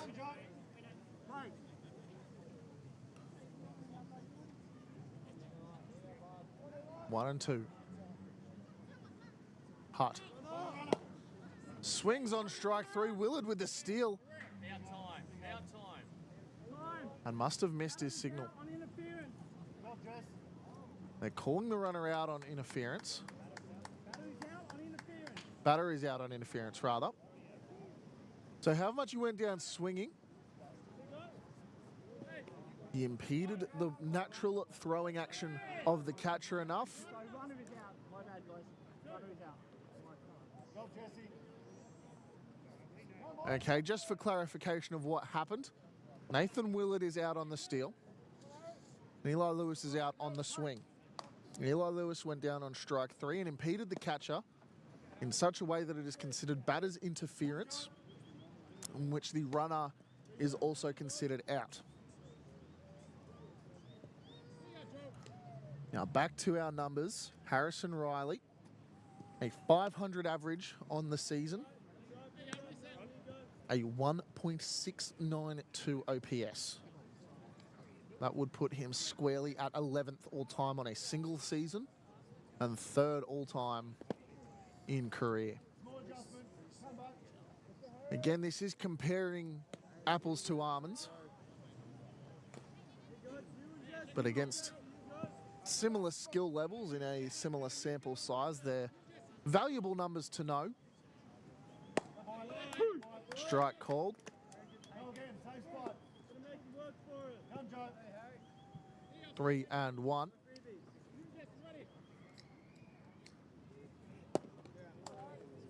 Ball 4. Harrison Riley. He's second man on after Willard was hit in the first at bat.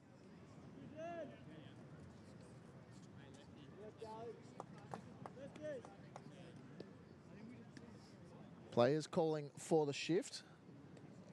Cal Spanitis now up to the plate.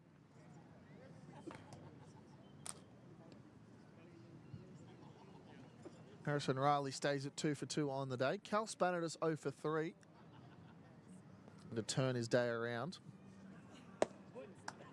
Another one of those high OPS players, 1 dotting on the season. 273 average, 1.056 on base plus slugging.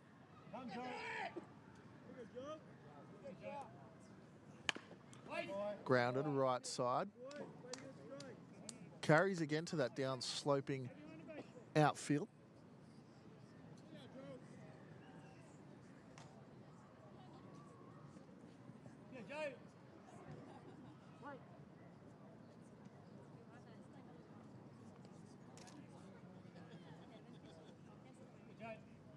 Joseph Hutt holding. And holding steps off. Just aware of how dangerous an active Harrison Riley can be. 1 and 2, 2 out, runner on first. Ball called, make it 2 and 2.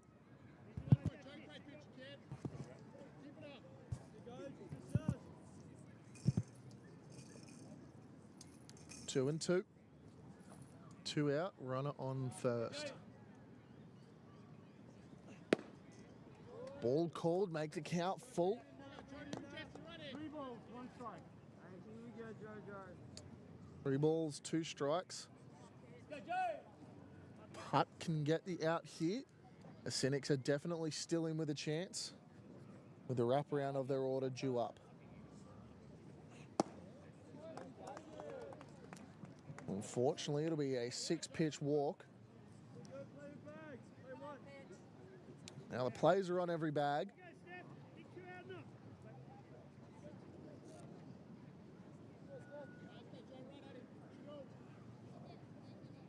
Stefan Simic up to the plate. Another one of those plus OPS guys. 1.2 on the year. Hard to the left field side. But that one carries foul. It'll find itself in foul territory. And Hutt will grab a new ball.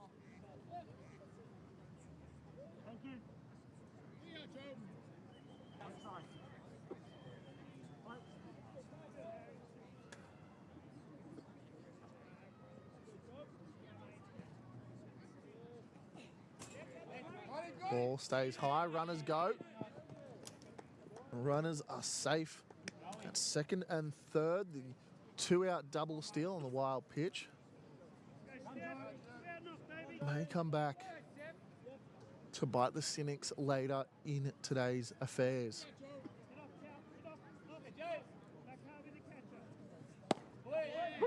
Strike called. 0-1.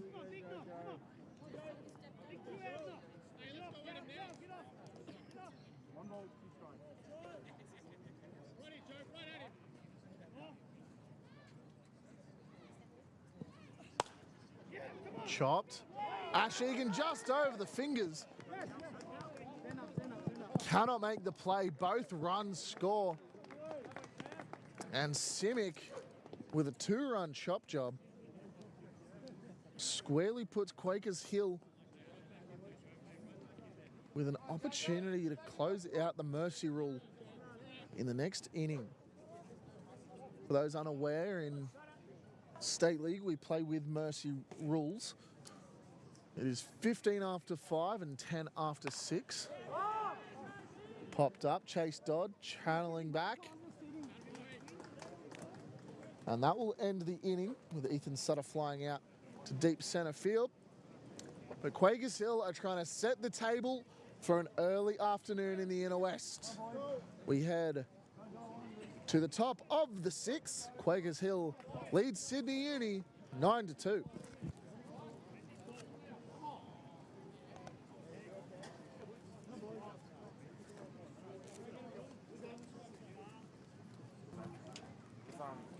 I'm not back today yet.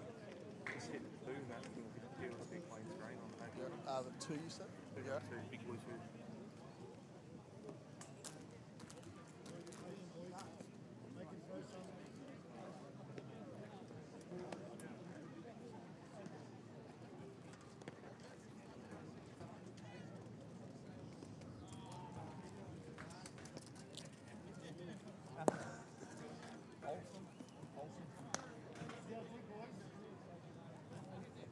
Don't change our game. Got to stay patient, right?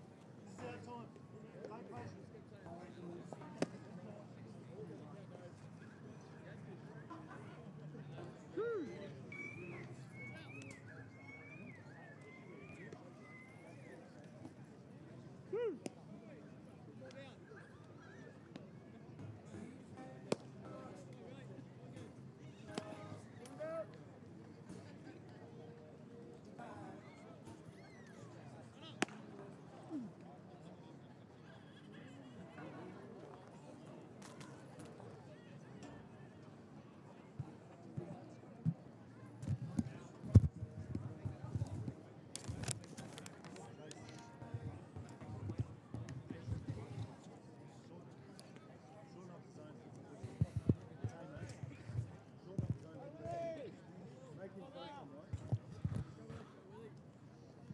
Joseph Hutt, Ash Egan, and Chase Dodd. The three due up for the Cynics. And on the first pitch, the brand new pitcher into the game and the borderline greenhorn, William Olsen, strides onto the mound, gets a strike one call on the second pitch of the at-bat. Has only come out in one appearance, has William Olsen, the new pitcher. That ball is fair, it's down the line, it's going to carry into foul territory. Awkwardly placed into the fencing. And a lead-off double. A lead-off double for Joseph Hart. Office Ash, come on. It's going to turn into Ash Egan now at the plate.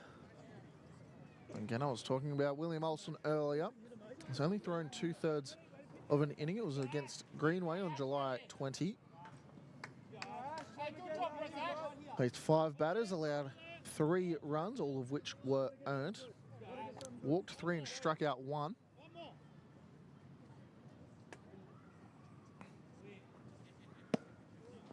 Strike called. If Quakers Hill were looking to get done with the game early, you've got to imagine they would only be pushing out their best, which a balk is called on young William Olsen. And Ash Egan, sorry, Joseph Hutt finds himself 90 feet closer to scoring.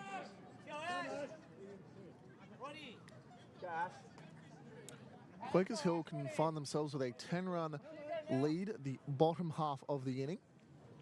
We may see a mercy ruling, which would allow the game to finish earlier. Now we've passed the 15 after 5 requirement. We are now in 10 after 6 territory. Strike called. We've seen teams play for their lives earlier in the year. You see it happen all the time. The Atlanta Braves are about to start doing that for any correct Braves fans out there. Chopped. The Detroit Tigers did it last year, a 0.1% chance, I believe, through late June into early July to even just make the postseason. Went on to defeat the Astros in the wild card round. Well, the Cynics find themselves in a similar spot, down by 7. 3 runs away from getting mercy ruled and 7 away from taking the lead. It's an awkward spot to be in and not one I would want to wish on anyone.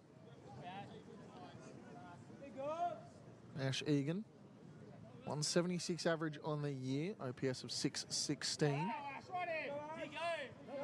Give it a knock right here, Ash. Yeah, Ash, back in you, right here. Right here, Ash. Grounded right side, it'll get through, it gets down the line, it'll score 1. Egan putting it in deep into the right field corner. He's standing up at second. You want to trade places and you want to do it at the right times.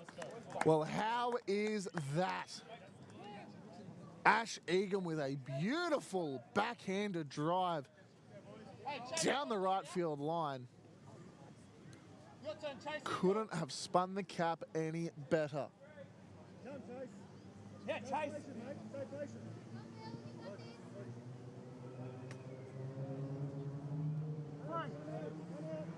Brings up Chase Dodd, the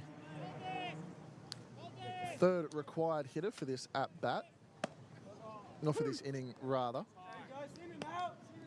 Who will most definitely get through this at-bat without closing out the inning. None out, runner on second.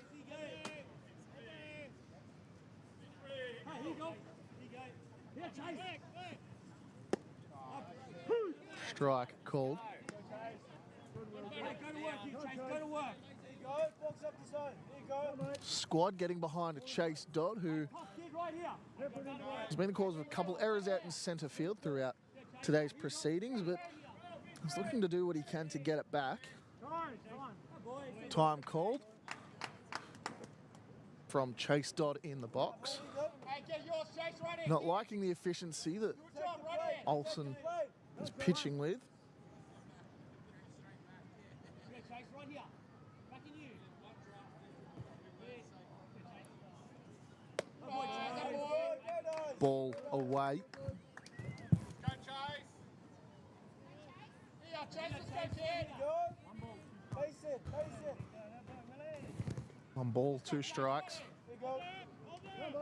Runner on second, none out.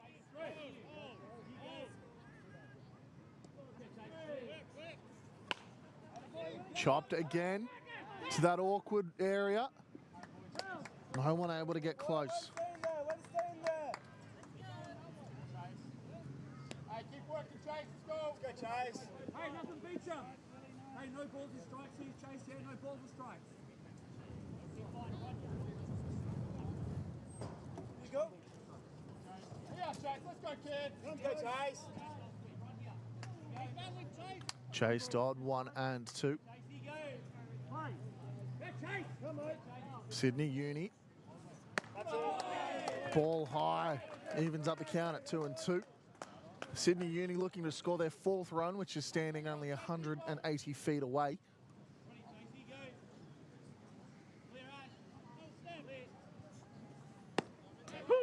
And goes down looking, does Chase Dodd. Bring running around now. The Cynics dugout is Let's go, Jesse.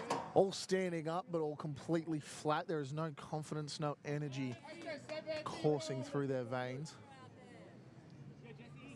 Brings up number 77, Jesse Gennaro. AYC alum. You go, Cedar now. Go, Jesse. Come, Jess. Let's go, Jesse, go. There you go, Jess. Jesse Gennaro hitting in the 8 hole through most of the year.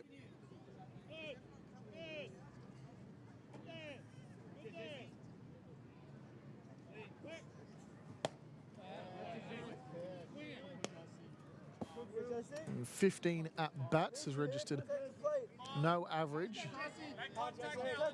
only a pair of walks, 5 walks in total. Ball. All right, let's go, 77, here you go. 1 ball, 2 strikes, 1 out. Runner on second, again trying to convert any runs they can to stay alive in this ball game. Strike, goes down looking, does Gennaro. Brings up the 9-hole hitter, Jensen Curry.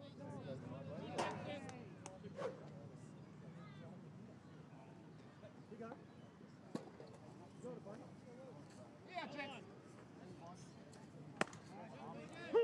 Strike 1 called on Curry, 0 for 1 this afternoon. Let's go, Jesse, here you go, kid. So after allowing a pair of hits to start out the inning, William Olsen has settled in quite nicely. The pair of strikeouts.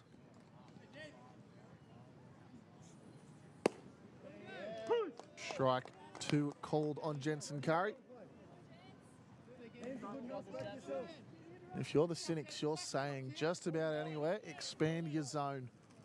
Any amount of bat on ball. Goes down with an awkward half swing, and the magic number becomes 4. Quakers Hill needing 4 runs to enter the mercy rule as they lead the Sydney Uni Cynics 9-2.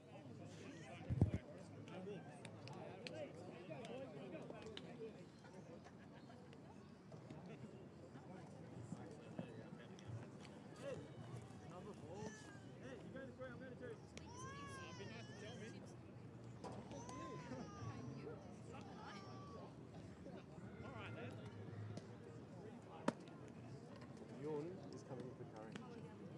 And then I've got 5 to 4, 4 to 5.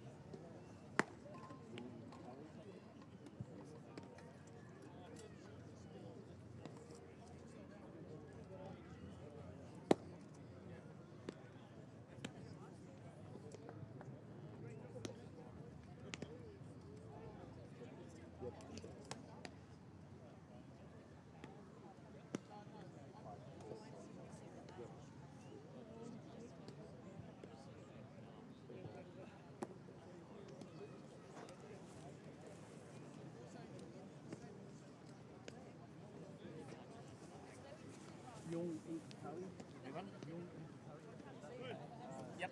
Thank you, mate.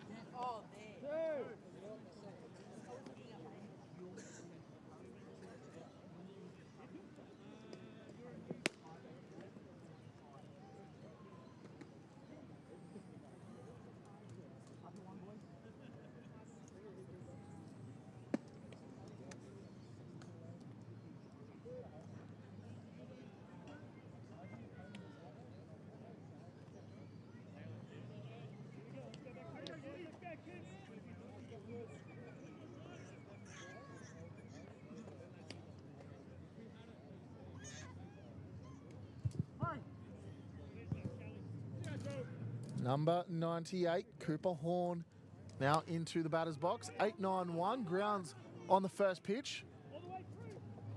Ball gets away and he all stumbles around first.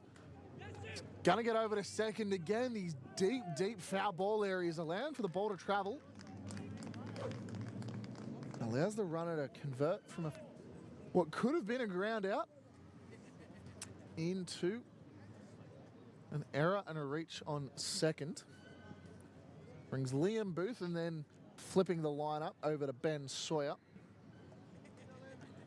I believe we've had some defensive alignment changes for the Cynics.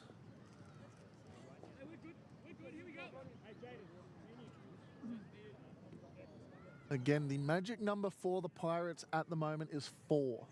They need to be leading by 10 at the conclusion of this inning. For the mercy rule to be called. Ball in the dirt, bounces up into the umpire. The runner reaches to third.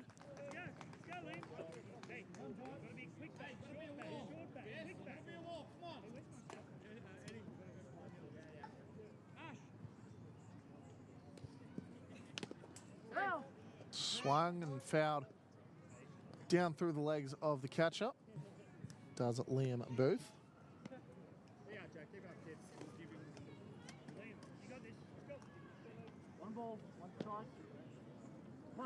One ball, one strike. Grounded left side again. Back pick. Plays it home, not in time. Incorrect idea from Mitchell Little, but can't get it done in time. Would have needed the tag on.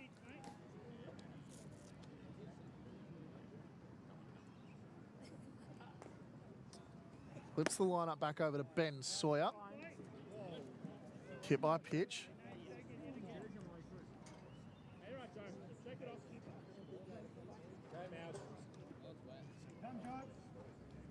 So with what I'm going to call the go-ahead run now at the plate,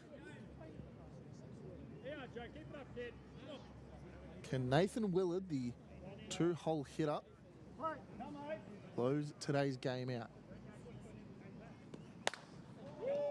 Swings long, deep. Play made by AJ Yun out in left field. The player that the coaches pointed out to me prior to the game that developed the most, they did mention it was more with the glove than with the stick. And if he hasn't had a great many plays made out to him in today's game.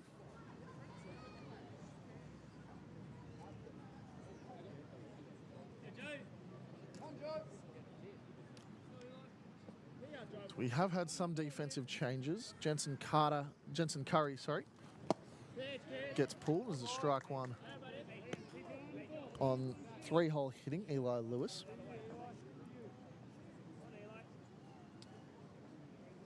Jensen Curry got pulled and replaced Joseph Hutt at third.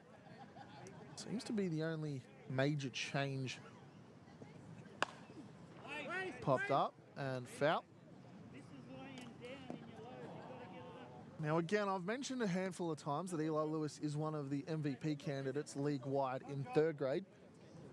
And while we haven't seen Ben Warnock for the University of Sydney, the other player is in that conversation. Awards have not been put out just yet. We're still going to wait a couple of weeks for the official presentation. A curveball It's a change-up and a curveball at the same time. It was an off-speed pitch at the very least. 2 balls, 1 ball, 2 strikes. Runners on first and second with 1 out. Sits on it. That one's going to go to the deepest part of the park. Left center field, it scores 1, it's going to score 2. And Eli Lewis showing his MVP caliber. A 2-runner double that will all but assure a Quakers Hill 3rd grade cup and a mercy ruling at the end of this inning.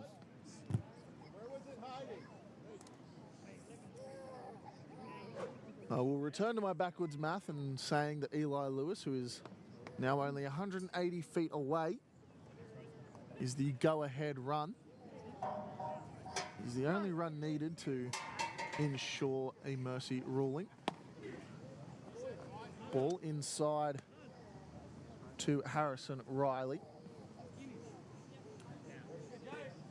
Just crossed over the 2 1/4 hour mark. Started at 1 o'clock on the nose. Only through 6. If you're looking for high scoring affairs, I'd probably suggest going and watching a replay. Swings on the 2-0 pitch.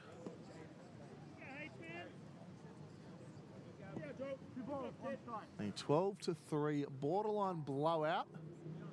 The 3rd grade grand final. Swinging on a foul ball.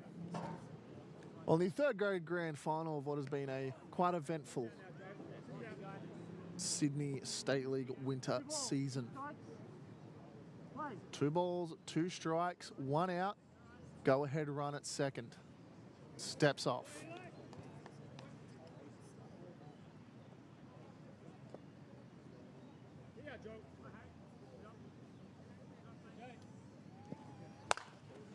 Grounded left side, cold foul. That one just getting past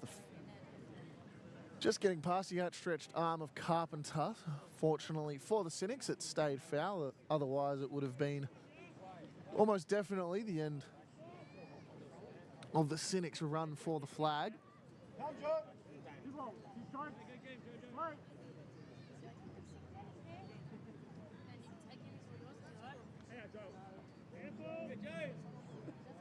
The pitch. Fouled away again. 2-2. Harrison Riley finding just as much in this at-bat as he did throughout the rest of his appearances today. 2 for 2, but if I'm not incorrect, he has got a walk. Or a pair of walks, rather. 2 walks, 2 hits. This one's skied. It's going to carry. It's going to carry out to left. AJ Young parks under it after some discombobulation. That will give us 2 out. And again, that go-ahead run on second. Timer's call. One of the assistant coaches reaching up to potentially make a change in the field for the Cynics.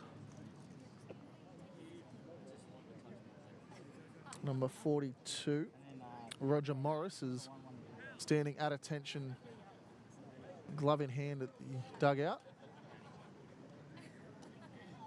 And looks like that'll be the end of the line for Jensen Hutt.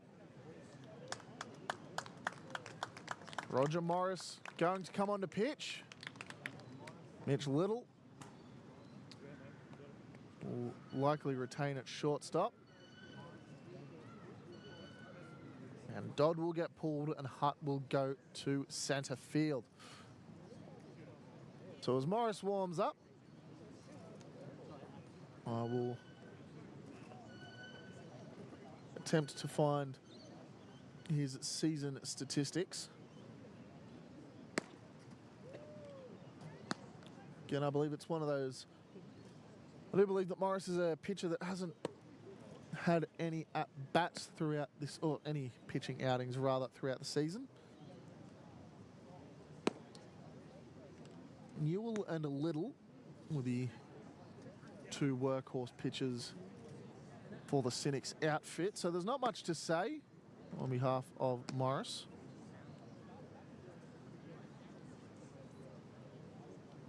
Bunch of zeros in the innings pitched column. So there's not actually a whole lot I can tell you about him pitching wise. He hits at a 375 OPS. There was talk earlier that he may have been coming back from injury, which would explain the absence of games played because he's only had 5 total plate appearances throughout the season.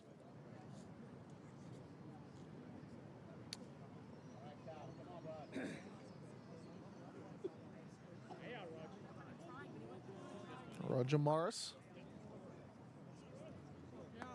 stands in to face Cal Spanidis.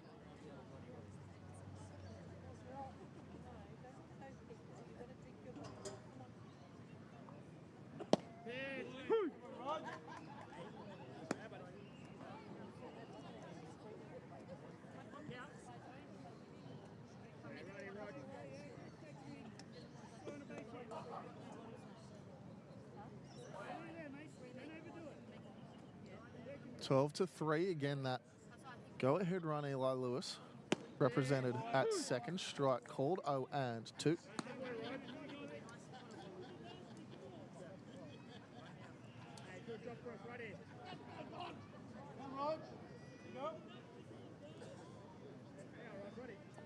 Oh and 2. Morris looking to close out the inning. And he will. By the slimmest of margins, the Cynics are staying in the ball game.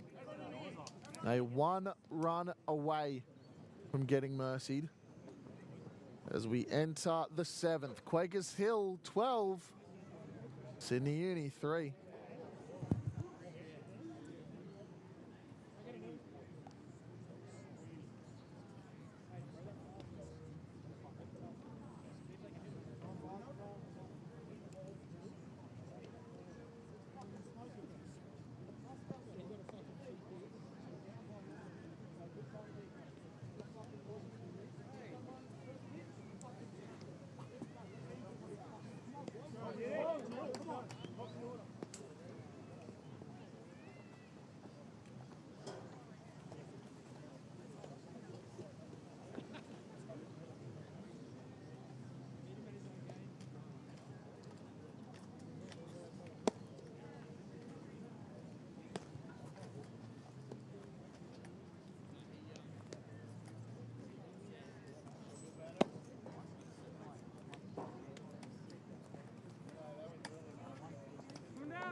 William Olsen returning on the mound.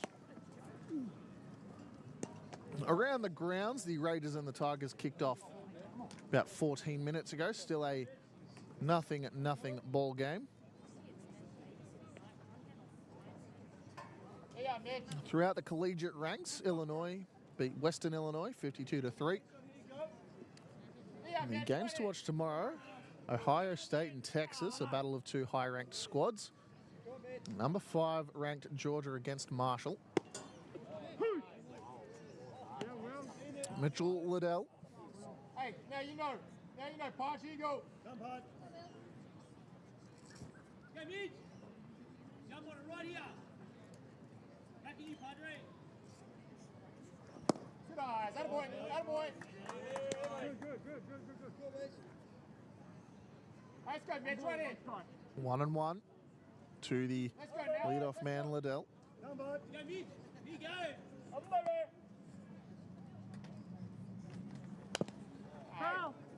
Fouled off again, 1 and 2. Real good.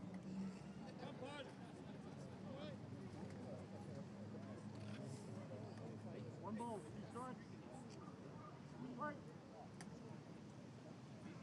Here, Mitch. Come on. Go away, Mitch.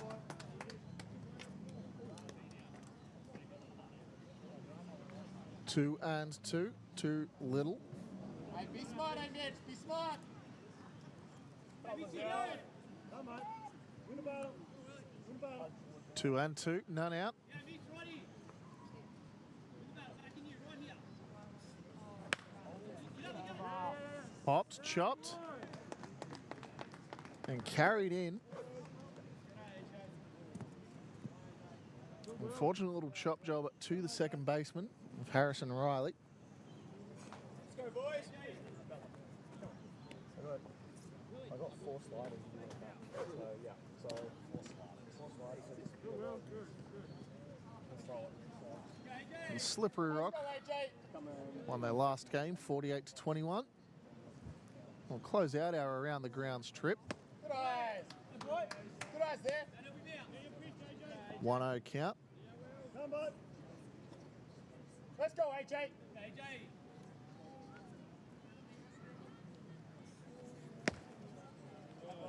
Ball called 2-0. Here, AJ. Hey, AJ, here you go. Go, AJ, here you go. Go. Come, AJ. Hey, AJ. Go, AJ, back in here, here you go. 2-0. Good eyes. Come on, good eyes. Gotta Ball get yours, called. AJ. I love this, absolute stare down. 3 balls, no strikes. AJ Yun attempting to close out. Hey, AJ, go get it. Strike called. Yun trying to close out what has been not a very productive day for him. 0 for 3 in the box. If he can even get any amount of production, do it for yourself. That'll be a walk for Yun. His first time on the base paths for the day. Just to finish off our around the grounds trip, Mets beat the Marlins 19-9. Phillies got up on the Braves 2-1. Brewers stay hot 7-2 over the Jays. Yankees up on the White Sox 10-2. The only game still playing is the Giants and the Orioles. Giants 15, Orioles 7. Time called. No other major playoff implication games other than maybe the Diamondbacks beating the Dodgers 3-0.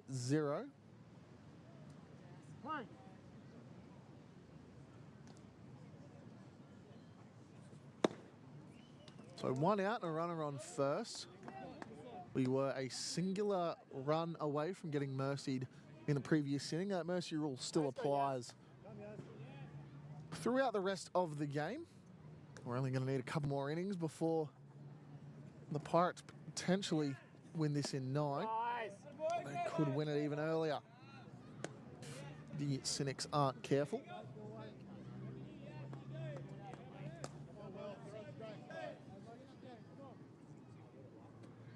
A 12-3 lead, up by 9 runs. If any time is as good a time to have an at-bat for yourself, bow to wait. Way to fight, yes. Jasper Ogden, 2 balls, 1 strike. 2 balls and 1 strike. Hey, still your way, yeah. Still your way. Yes, you go, bud. Again, runner on first and 1 out. Yun doesn't get on often, but when he does, he's quick. A pair of stolen bases from a pair of chances. Steps off. William Olsen Yes. Good job. Ready. just needs his time. That's it, mate. You go. As the shadows start to creep into left field.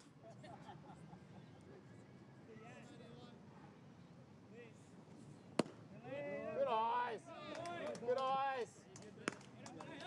Excellent patience shown from Jasper Ogden. Odgers, sorry. Jasper Odgers. The Sun.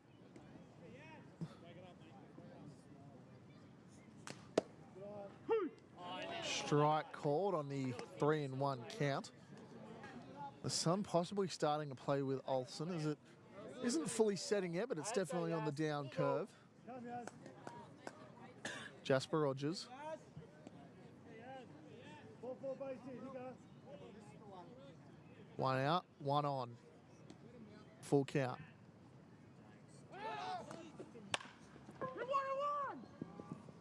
Yun finds himself at second, and Odgers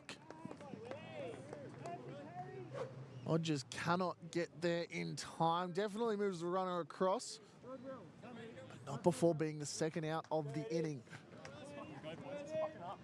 Can hear some of the colourful language echoing around that university dugout. Edward Carpenter up to the plate. Hey, here you go. Hey, Eddie, here you go.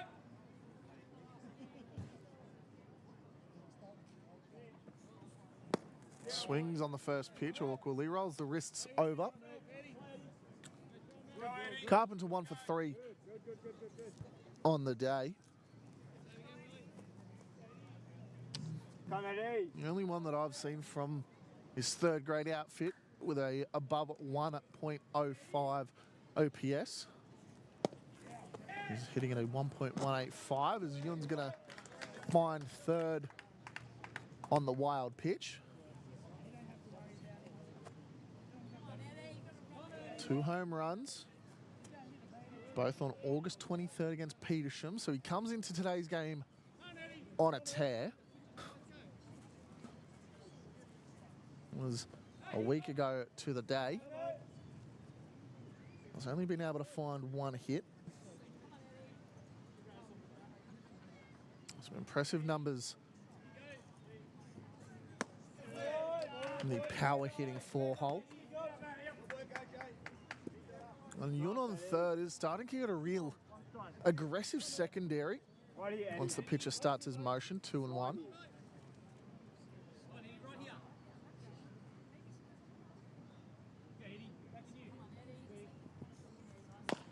Grounded left side. Willard takes it on that mid-hop on the hip and finds the man at first. And we are still a run away. We head to the home half of the 7th, potentially the final inning of the day. Quakers Hill only need 1 this time.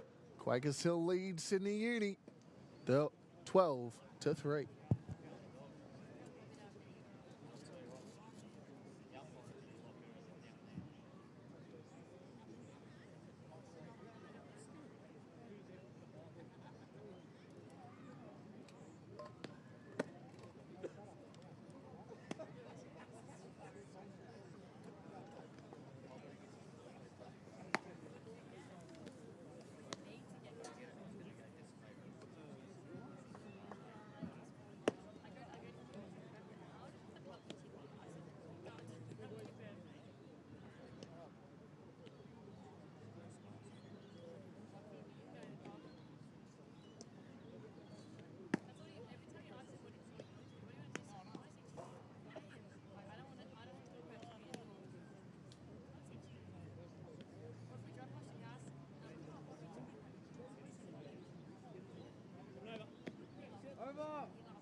Cal Spanidis is going to lead us off.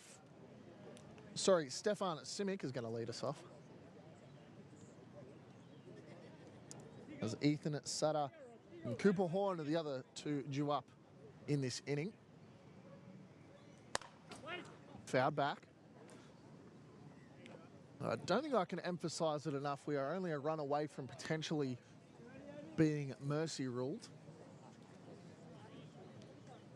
So any base runners are now incredibly dangerous for this university side if they do wish to make it come back.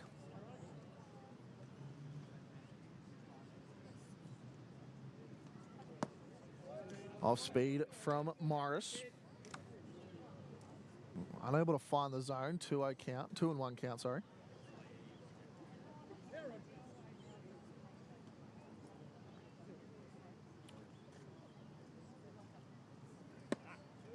Ball up.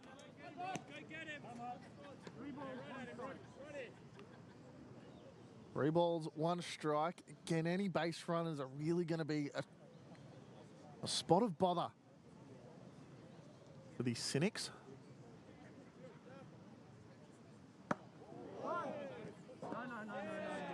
That one will hit the head. Stefan Simic is throwing the bat. Cattle dog, right. The shouts for Cattle Dog echo through the park. On a throwaway 3-1 pitch. Looks like a curveball that just hung up and stayed up. But as mentioned earlier, base runners are a problem.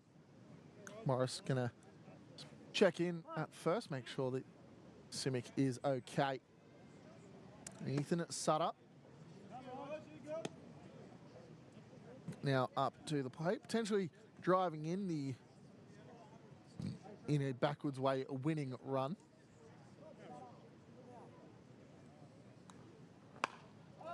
Popped up right side.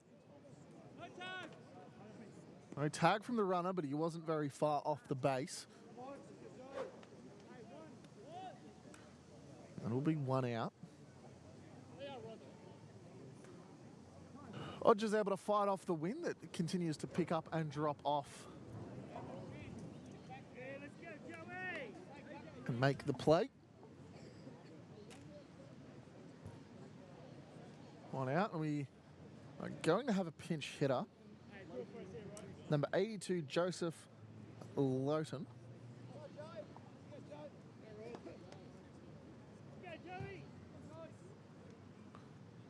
He hits in place of Cooper Horn. Wouldn't be surprised if he took the fielding position if needed.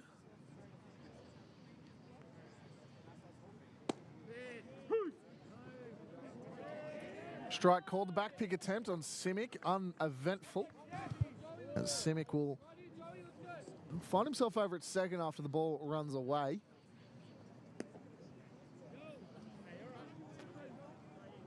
Again, Odgers finding himself down the line, going and covering.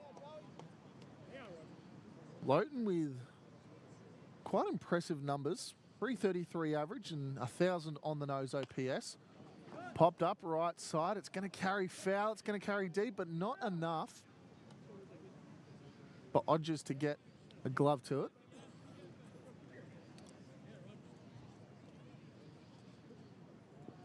Nine RBIs on the year for Lowton.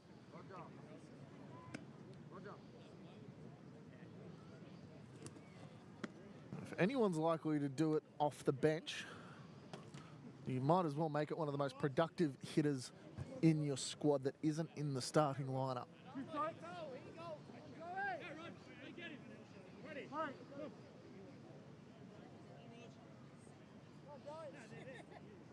0-2. One out, runner on second.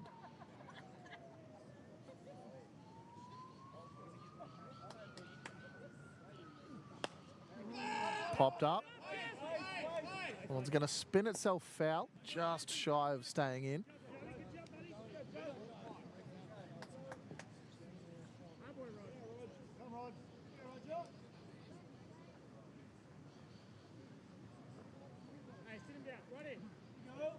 Oh, and 2. Again, one out, runner on second.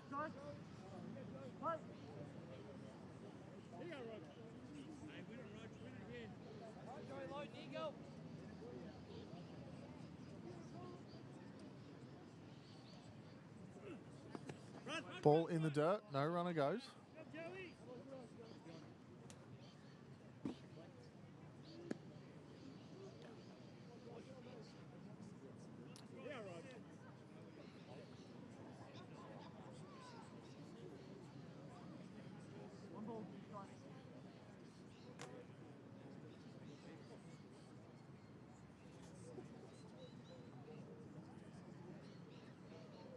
1 and 2.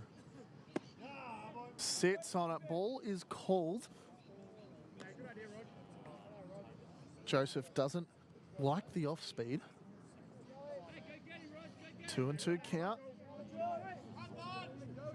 Got to imagine anything touching the outfield grass, they're going to push Simic to score. Tries to get under it with a bit of a golf swing. Goes down swinging, does Latan.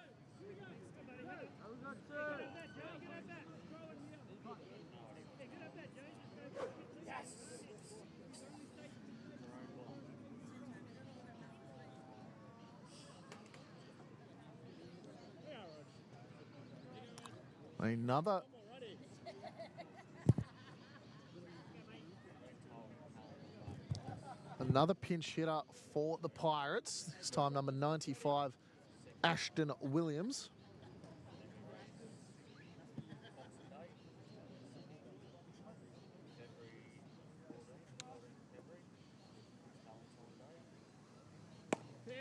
Strike one called. Morris coming in clutch later in the game. Been shut out for about an inning and 2/3 now. Ashton Williams, obviously 0 for 0 on the day. Only 6 at-bats throughout the 3rd grade season. Spent most of his time in the under-18 squad. Not that that's a bad thing. It's just that the 2 different squads do 2 different things. A 750 OPS in 3rd grade. 6 walks and only 1 strikeout. If you continue the same rate, do not be shocked if he gets walked in this at-bat. 1 and 1. Because then we would see that murderer's row top 5 from the Pirates. Ben Sawyer on deck. Ball low.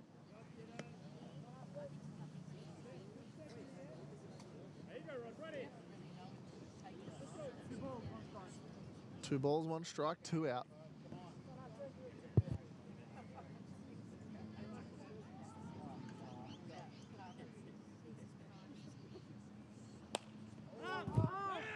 Popped up, it's going to Texas League in just behind the second baseman. There's a little bit of confusion. Simic was given the turn to go signal. And we will see you in the 8th. The University of Sydney Cynics hanging on by a thread. Well, Quakers Hill just need to put 1 away and we'll be out of here. Quakers Hill leads Sydney Uni 12-3.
Swing it. Here we go.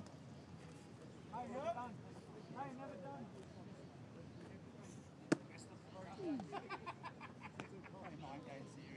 Well done. Yeah, Joe, do a job.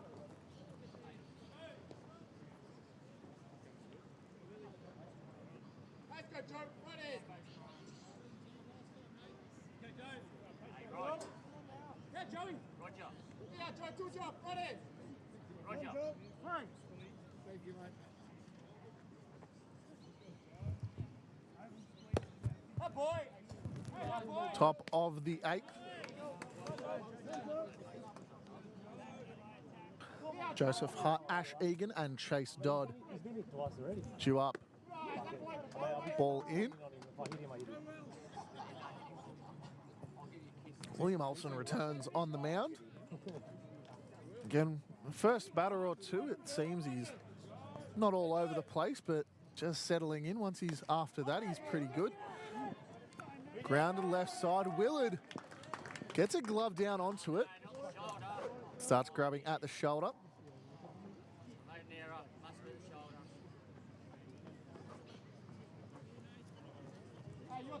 So a chopped grounder to the left side. Willard goes over to cover, but can't make the play in completion. Brings Ash Egan up to the dish.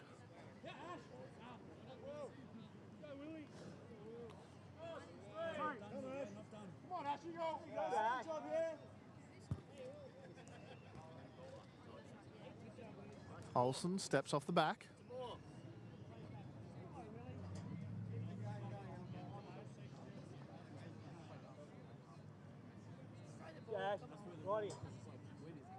Oh, no count, runner on first. A 9-run deficit between Quakers Hill and Sydney Uni. We have seen crazier. Anyone remembers the infamous Pirates Rockies series from earlier in the year? I believe it was a 12-run first inning. It ended up in a 15-16 loss. If I'm not there exactly, I'm thereabouts. It's happened before, it'll happen again. Ball up. You're splitting hairs when you're dealing with the Rockies. A 38-win team at the end of August. 97 losses. Don't help him out. All three of the Rockies fans are in absolute distraught after this year.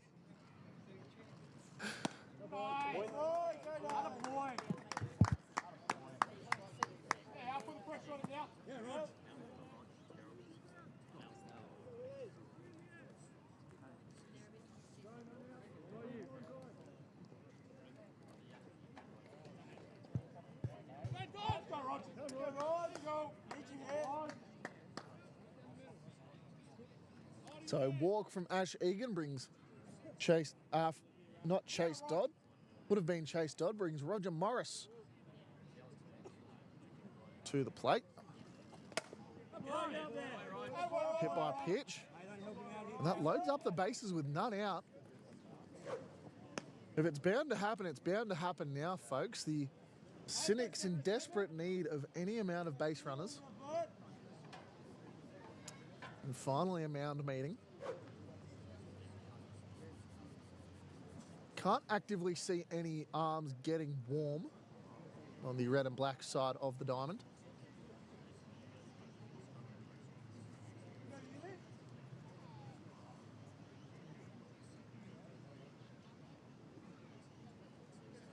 Potentially some strategy talk about who makes what play when and where.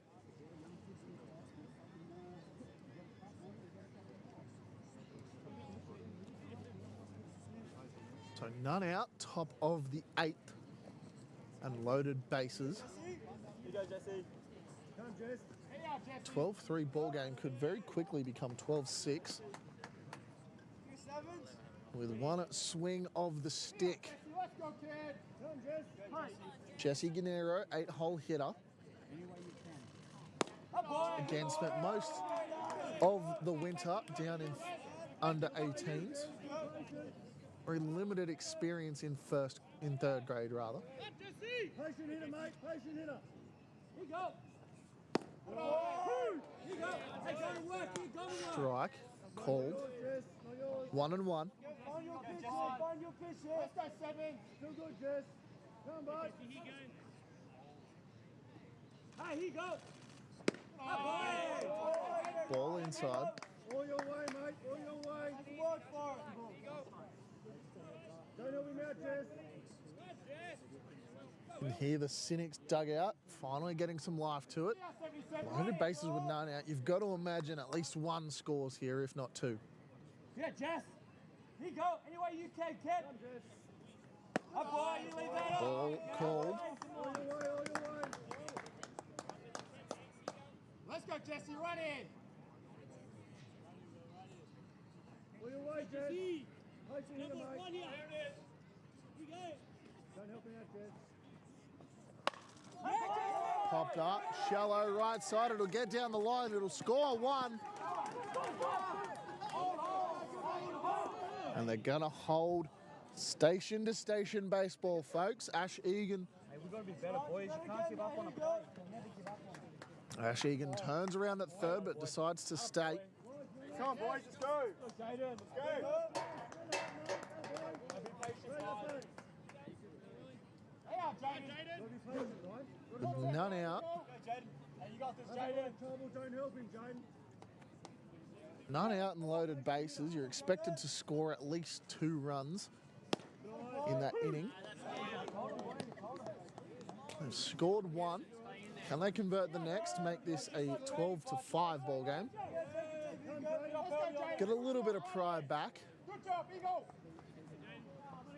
Force the hand of Quakers Hill to actually start playing the game and not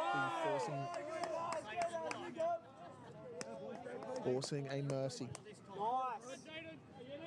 Oi, Jaden, you got this right now. Let's go, Jaden. Right here. Hey, you go. Pinch hit up. Jaden Young. Strike caught. I believe no relation to AJ Young. Now ball in play. Now ball in play. Hey, 2-striker push. You got this, bud. Play Pepper, Jaden. I did ask for any family relation in the squad and they didn't say there was any. Did my just dues.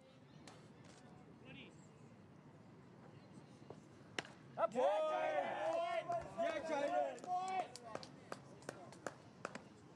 Good, real good. Hey, 2-strike hitting, bud. Wait, same again, Jaden. Wait, go now, Jaden. Go now, Steve. Keep going, Jaden. 1 ball, 2 strike, none out, loaded bases. A run has already been converted. Come on, Jaden. Come on, Jaden. Bud. You got this. You go, kid. Right in now. Let's go. Here you Come go. on, Jaden. Here you go. Fouled off, staying alive. Does Jaden. Let's go. Yeah. Come on, Yeti. Keep doing this. Keep doing this. Here we go. Oh, fight here. Come on. Oh, come on now. Good job, Jaden. Good job, right there. Here you go. 1 and 2 count. Chopped. Gets down. It's going to score 1. The play at first, able to be made. Nice, Jaden.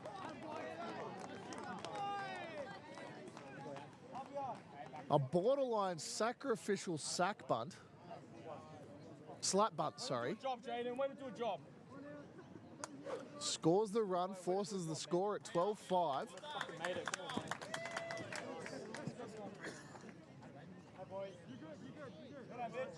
on, man. Flips the lineup over for the Sydney University Cynics. Let's go, Mitch. Here you go, Mitch.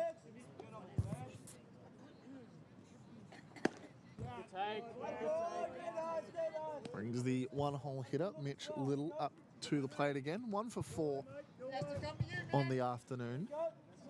12-5 runners on second and third with 1 out.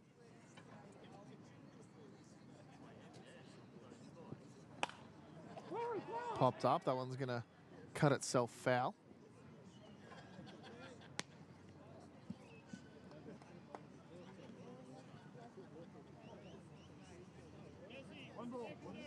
One ball, 1 strike, 1 out. Runners on second and third.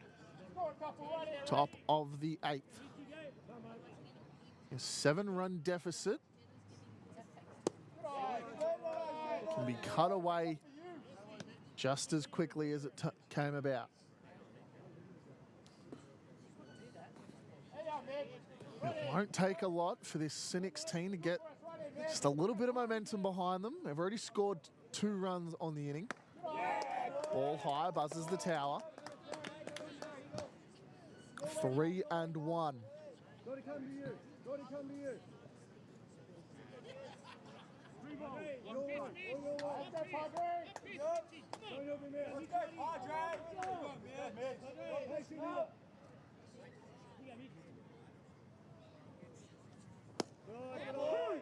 Strike called after Little was already walking.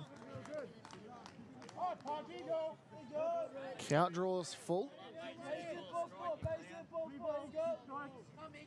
Come, mate. William Olsen, when he's on, he's on. He was able to paint the zone on that pitch. Full count. Kicks and goes. Popped up, right side. Is that one going to stay fair? No, it's going to gut foul again. This University team, once they started hitting with intent, started taking some pitches, started pushing the runners around. They've had two fairly good scoring innings. Scored 2 in the third and another 2 in the 8th. Both of those innings where they've been patient, waited for their pitch, designed the at-bat. Swings and misses, does little. Unfortunate as it may be, that's 2 out for the University. Let's go, AJ, ready. AJ back up to the plate.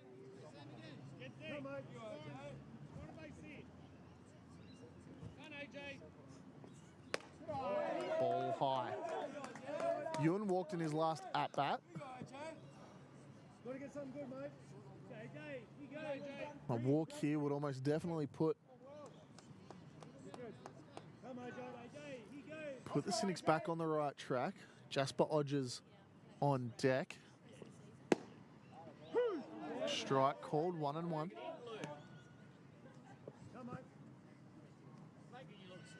Let's go, AJ. You go. Come, AJ.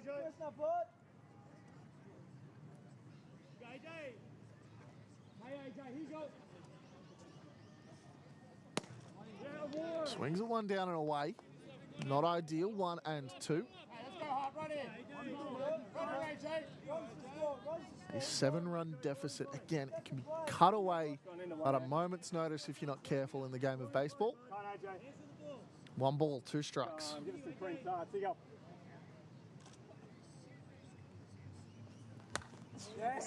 Popped up, fouled. Landing on top of the Dudley Seddon Memorial stand right behind us.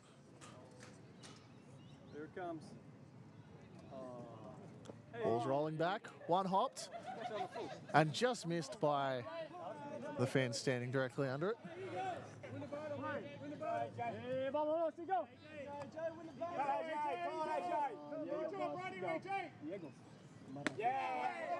Another ball high makes the count, 2 and 2, draws us up.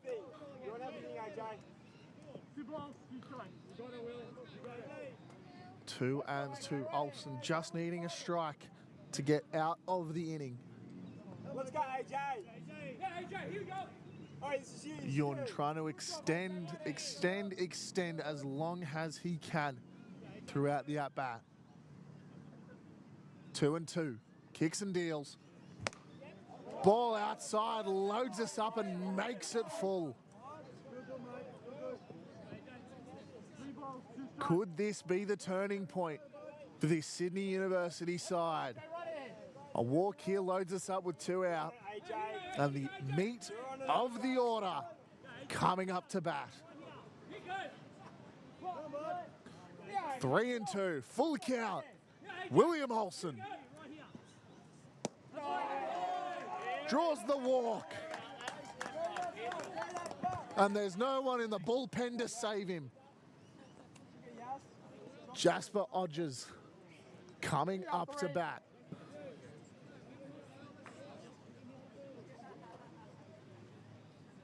Let's go, Yas. A 12-5 ball game. There's not even an idea of movement on the Quakers Hill side of the park. Swinging on strike 1. 2 out. Runners around the 3-hole hitter, you've got to imagine, has to be the one to do the damage. He's 2 for 3 on the day.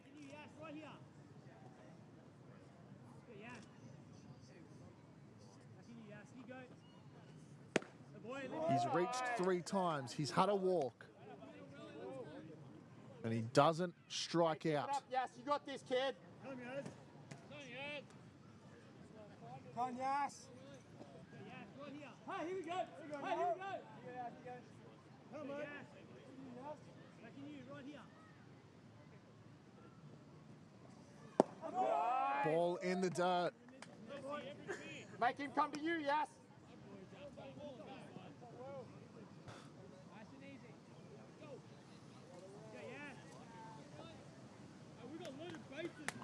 Here, yes. Loaded bases, 2 and 1. 2 out. Odgers hitting 2 for 3 on the day. Good eyes. Ball 3. The time has come, folks. University Come on, yes. Right in. have understood what is needed. Your count, kid. Your count. Let's go. 3 and 1. Hitters count. 3 balls, 1 strike. Jasper Rogers.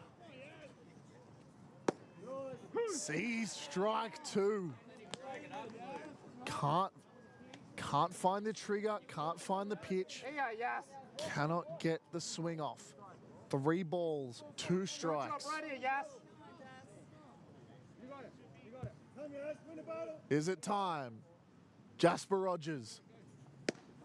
Ball 4 draws the walk. An absolute masterclass of patient at bats. An absolute masterclass from the University squad in this inning as they make it a 6-12 ball game. And it looks like we finally have the pitching, the mound visit that we needed.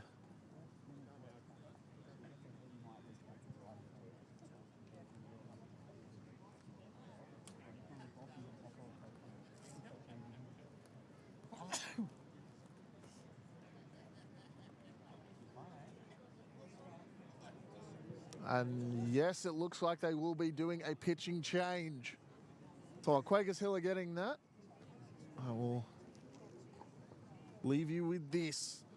Sydney Uni have scored 3 alone in this inning, doubling their run total. Quakers Hill potentially on the back foot. Opposite field approach. Everything opposite field approach until he makes a mistake, then get the fuck out of it.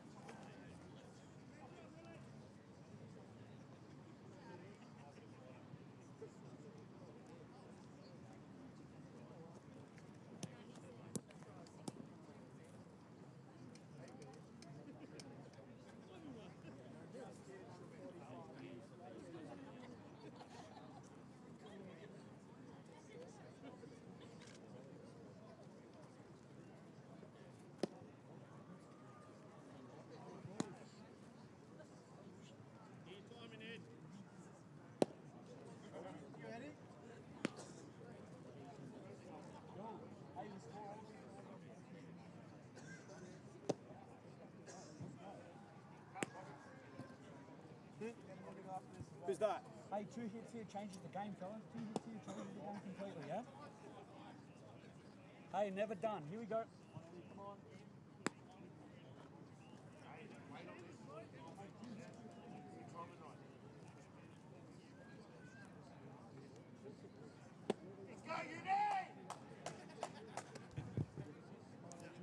Hey, here you go. 74, Nathan Willard up to the mound. Has 5 2/3 innings pitched in 3rd grade this year. Spun a 1/3 of an inning against Greenway on July 20th. This is his last outing. He allowed 4 earned runs, 1 walk and 3 strikeouts on the year. Gives him an ERA of 4.9, but walks and hits over innings pitched of 1.9. A batting average against of 357. Not ideal from a guy with limited innings, but you'll take the innings or you'll take the outs when you can get them in high leverage situations.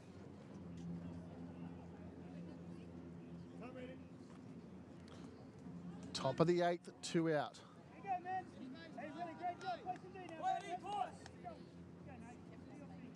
Carpenter now up to bat. Swings on the first pitch. Cut down foul.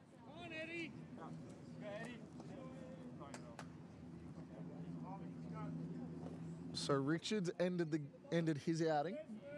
5 complete. And 6 strikeouts, 1 earned run. Olsen at the moment, 2 2/3. 4 strikeouts, 2 earned runs. Ball grounded through the middle, and that will end the inning.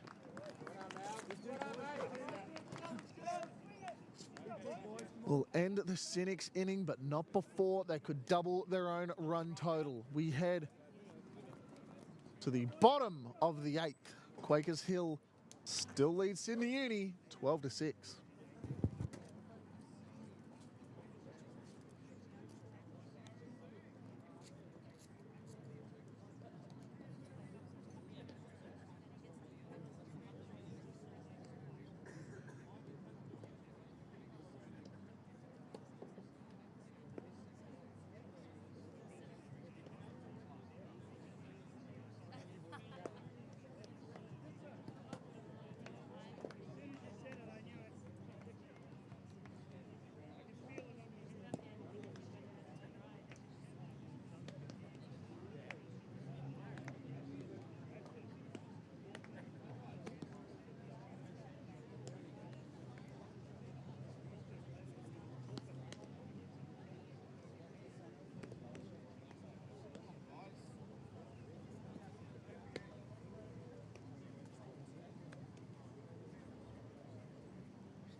Bottom of the 8th, we again go back to our magic number scenario.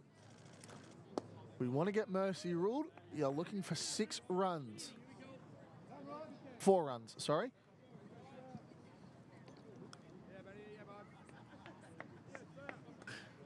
Looking for 4 runs here from Quakers Hill if we want to get the Mercy rule. That ball is lifted deep, left centre field.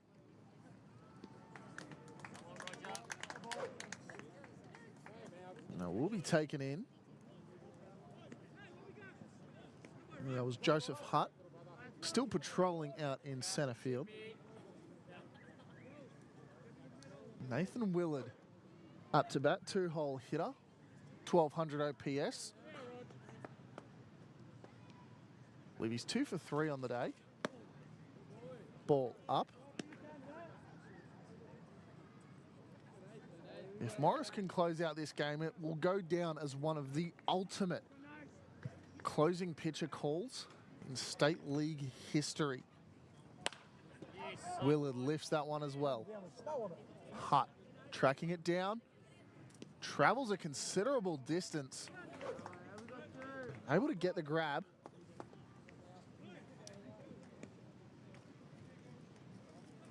Brings up the 3-hole hitter, Eli Lewis, MVP, 1800 OPS. Eli Lewis.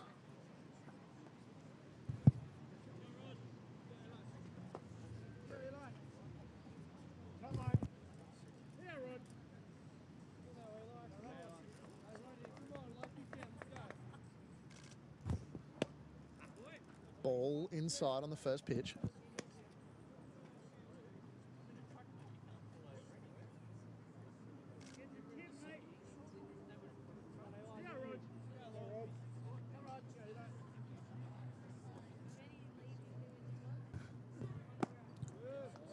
Lewis sees the off-speed pitch down. And the fans have started to pack in throughout the right field bleachers, preparing for what's hopefully going to be a nice close game to end out the third grade season. Ball 3 up and away.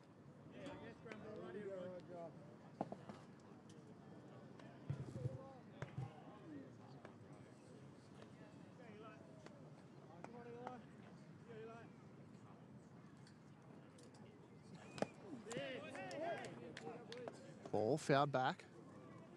3-1 count.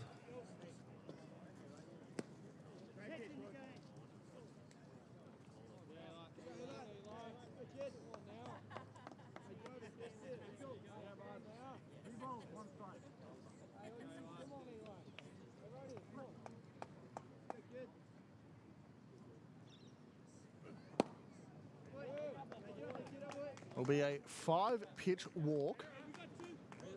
There's already 2 out in the inning. Again, if Morris can end up closing this game out and University make the comeback in the later stages of this game, it will undoubtedly go down as the greatest closing outing in third grade history.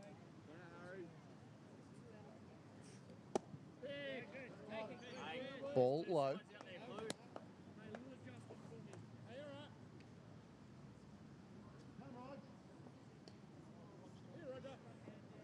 One ball, no strikes, 2 out, and a runner on first. Riley Harrison up to the plate. Swings on the second pitch, fouls it away.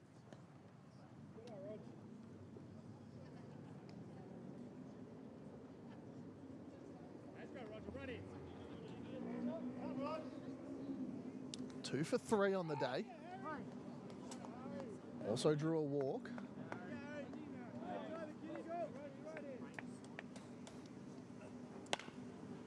Grounded left side, it'll find its way out to left field.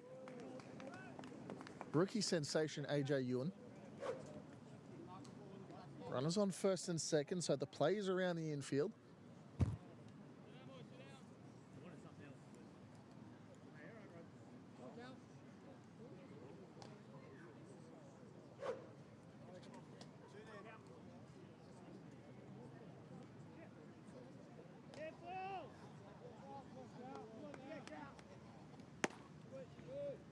Ball.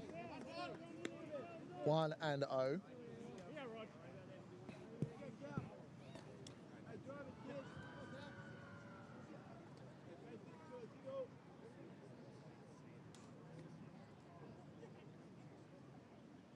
Crossing over the 3-hour and 10-minute mark. Strike called. 1-1. Cal Spanitis is up to the plate. 0 for 4 on the afternoon. I believe a trio of strikeouts. Yep. I believe some would note that as a golden sombrero.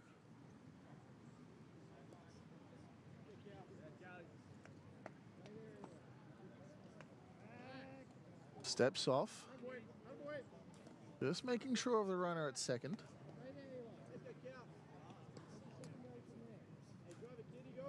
Eli Lewis is a danger.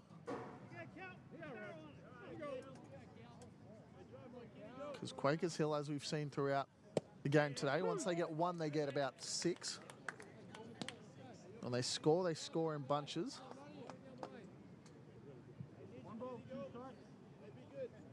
One ball, 2. 2 out.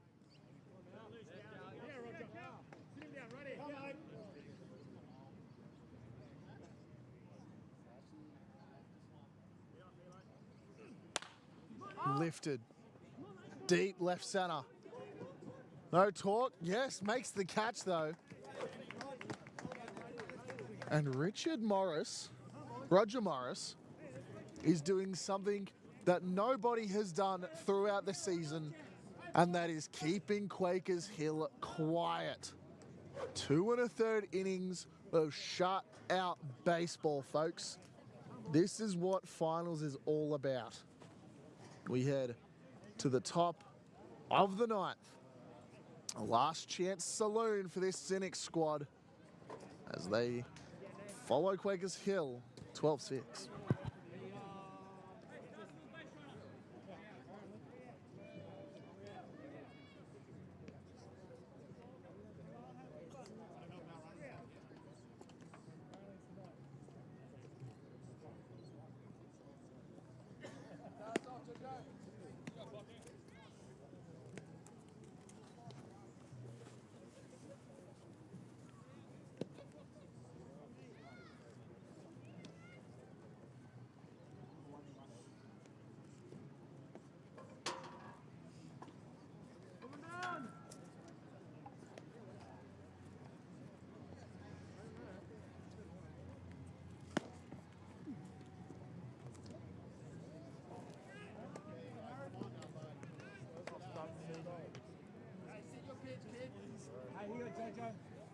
I know you value, yeah?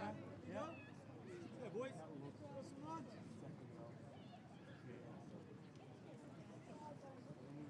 Yeah, Joe.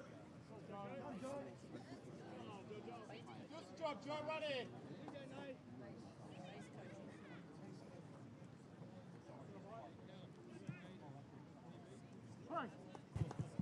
Go, Joe! Yeah, Joe. Joseph Hutt up to bat, top of the ninth. 3 outs left in this third grade winter.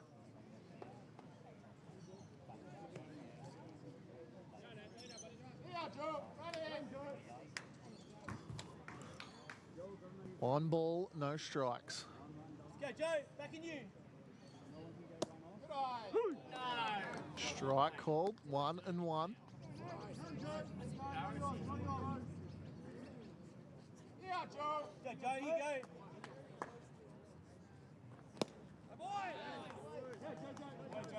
Hey, get yours, Joe. Run in. Strike 2 on the swing. Joseph Hutt really looking to do a considerable amount of damage against Nathan Willard's fastball. Go, Joe. Here you go. Come, Joe. Go, Joe. Here you Come on, go. Joe. Run in. Close enough is good enough. Go, Joe. Here you go. Go, Joe. Off speed, doesn't work. Ball is called 2-2. Go, Joe. Here you go. Go, Joe. Back in you. Right here. Strike 3 called on the fastball. And down goes the first in the inning. First one almost. Second one just. Some defensive changes rather. Will Olsen shifts over to third. Latan stays in left field. The only 2 major defensive changes Dash. that the Pirates had between innings. Ash Egan, 1 for 3. Dash. Here you go. Good. Hey, let's go I'll laugh at 6-3. him. It'll be the 2 sides 1-0. in the league. 1 out. You know it's true. Strike 1 called, 1-1. If Mitch was throwing, it'd be the 2 Let's go, oldest. Ash. Run in. Come on. Dash. Press. Run in. Here you go.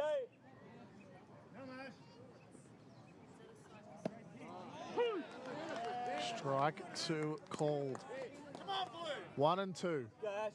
Target righty. Let's go, Ash. Fastball adjust. Here you go. Dash. Fastball adjust. Here you go. Oh boy. Ball down in the dirt, 2-2 count. Has Ash Egan got any magic left in that bat of his? Yeah, Ash. Come on. Dash. Here you go. Oh boy. Ball high, loads the count full.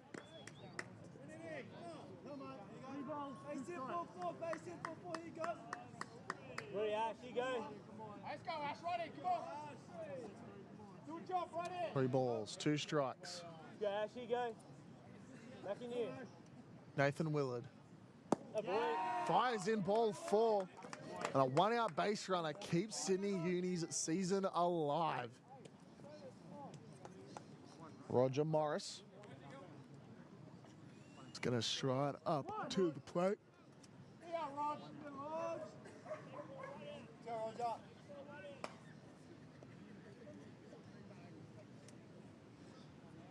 Let's go, Rog. Run in.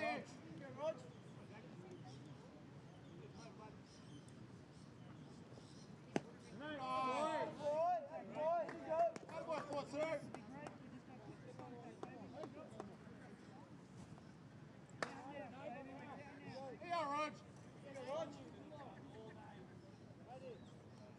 One ball.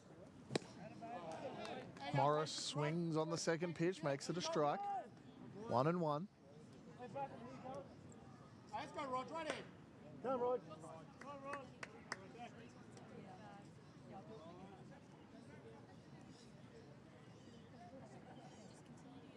Runner on first, 1 out, 1-1. Willard sidearms that popped up. Right side, Harrison Riley is going to park under it and retire the second out of the night. Great work, It looks like head coach Matthew Curry is going to step into the box and a pitch hit outing.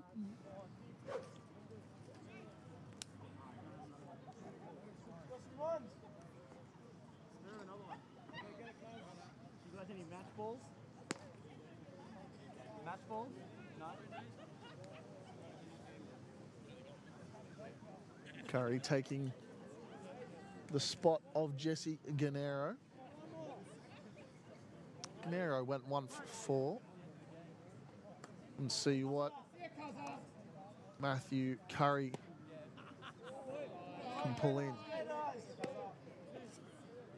Matthew Curry spending a lot of his career between all the way up at first grade, all the way, I'll say, down to the PCBL ranking. Grounded, left side, stays foul. Went back-to-back in a PCBL game for the Winston Hills Warriors. Back-to-back home runs was the second half of that.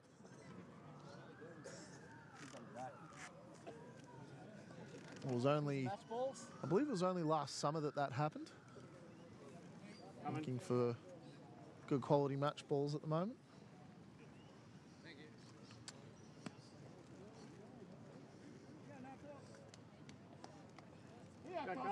Good job, ready. One ball, one strike. 1 ball, 1 strike. Curry not coming in third grade action quite a lot this year. 500 OPS and a 167 batting average. It's only in 6 at-bats though. Popped up, left side, William Olsen. Sits under it. And that is the ball game, folks. Quakers Hill are your third grade champions for winter 2025. A dominating 12-run, 12-6 demolition of the university's pitching staff. They got out early and they stayed that way, something they did all season long against every opponent they faced. So with all of that,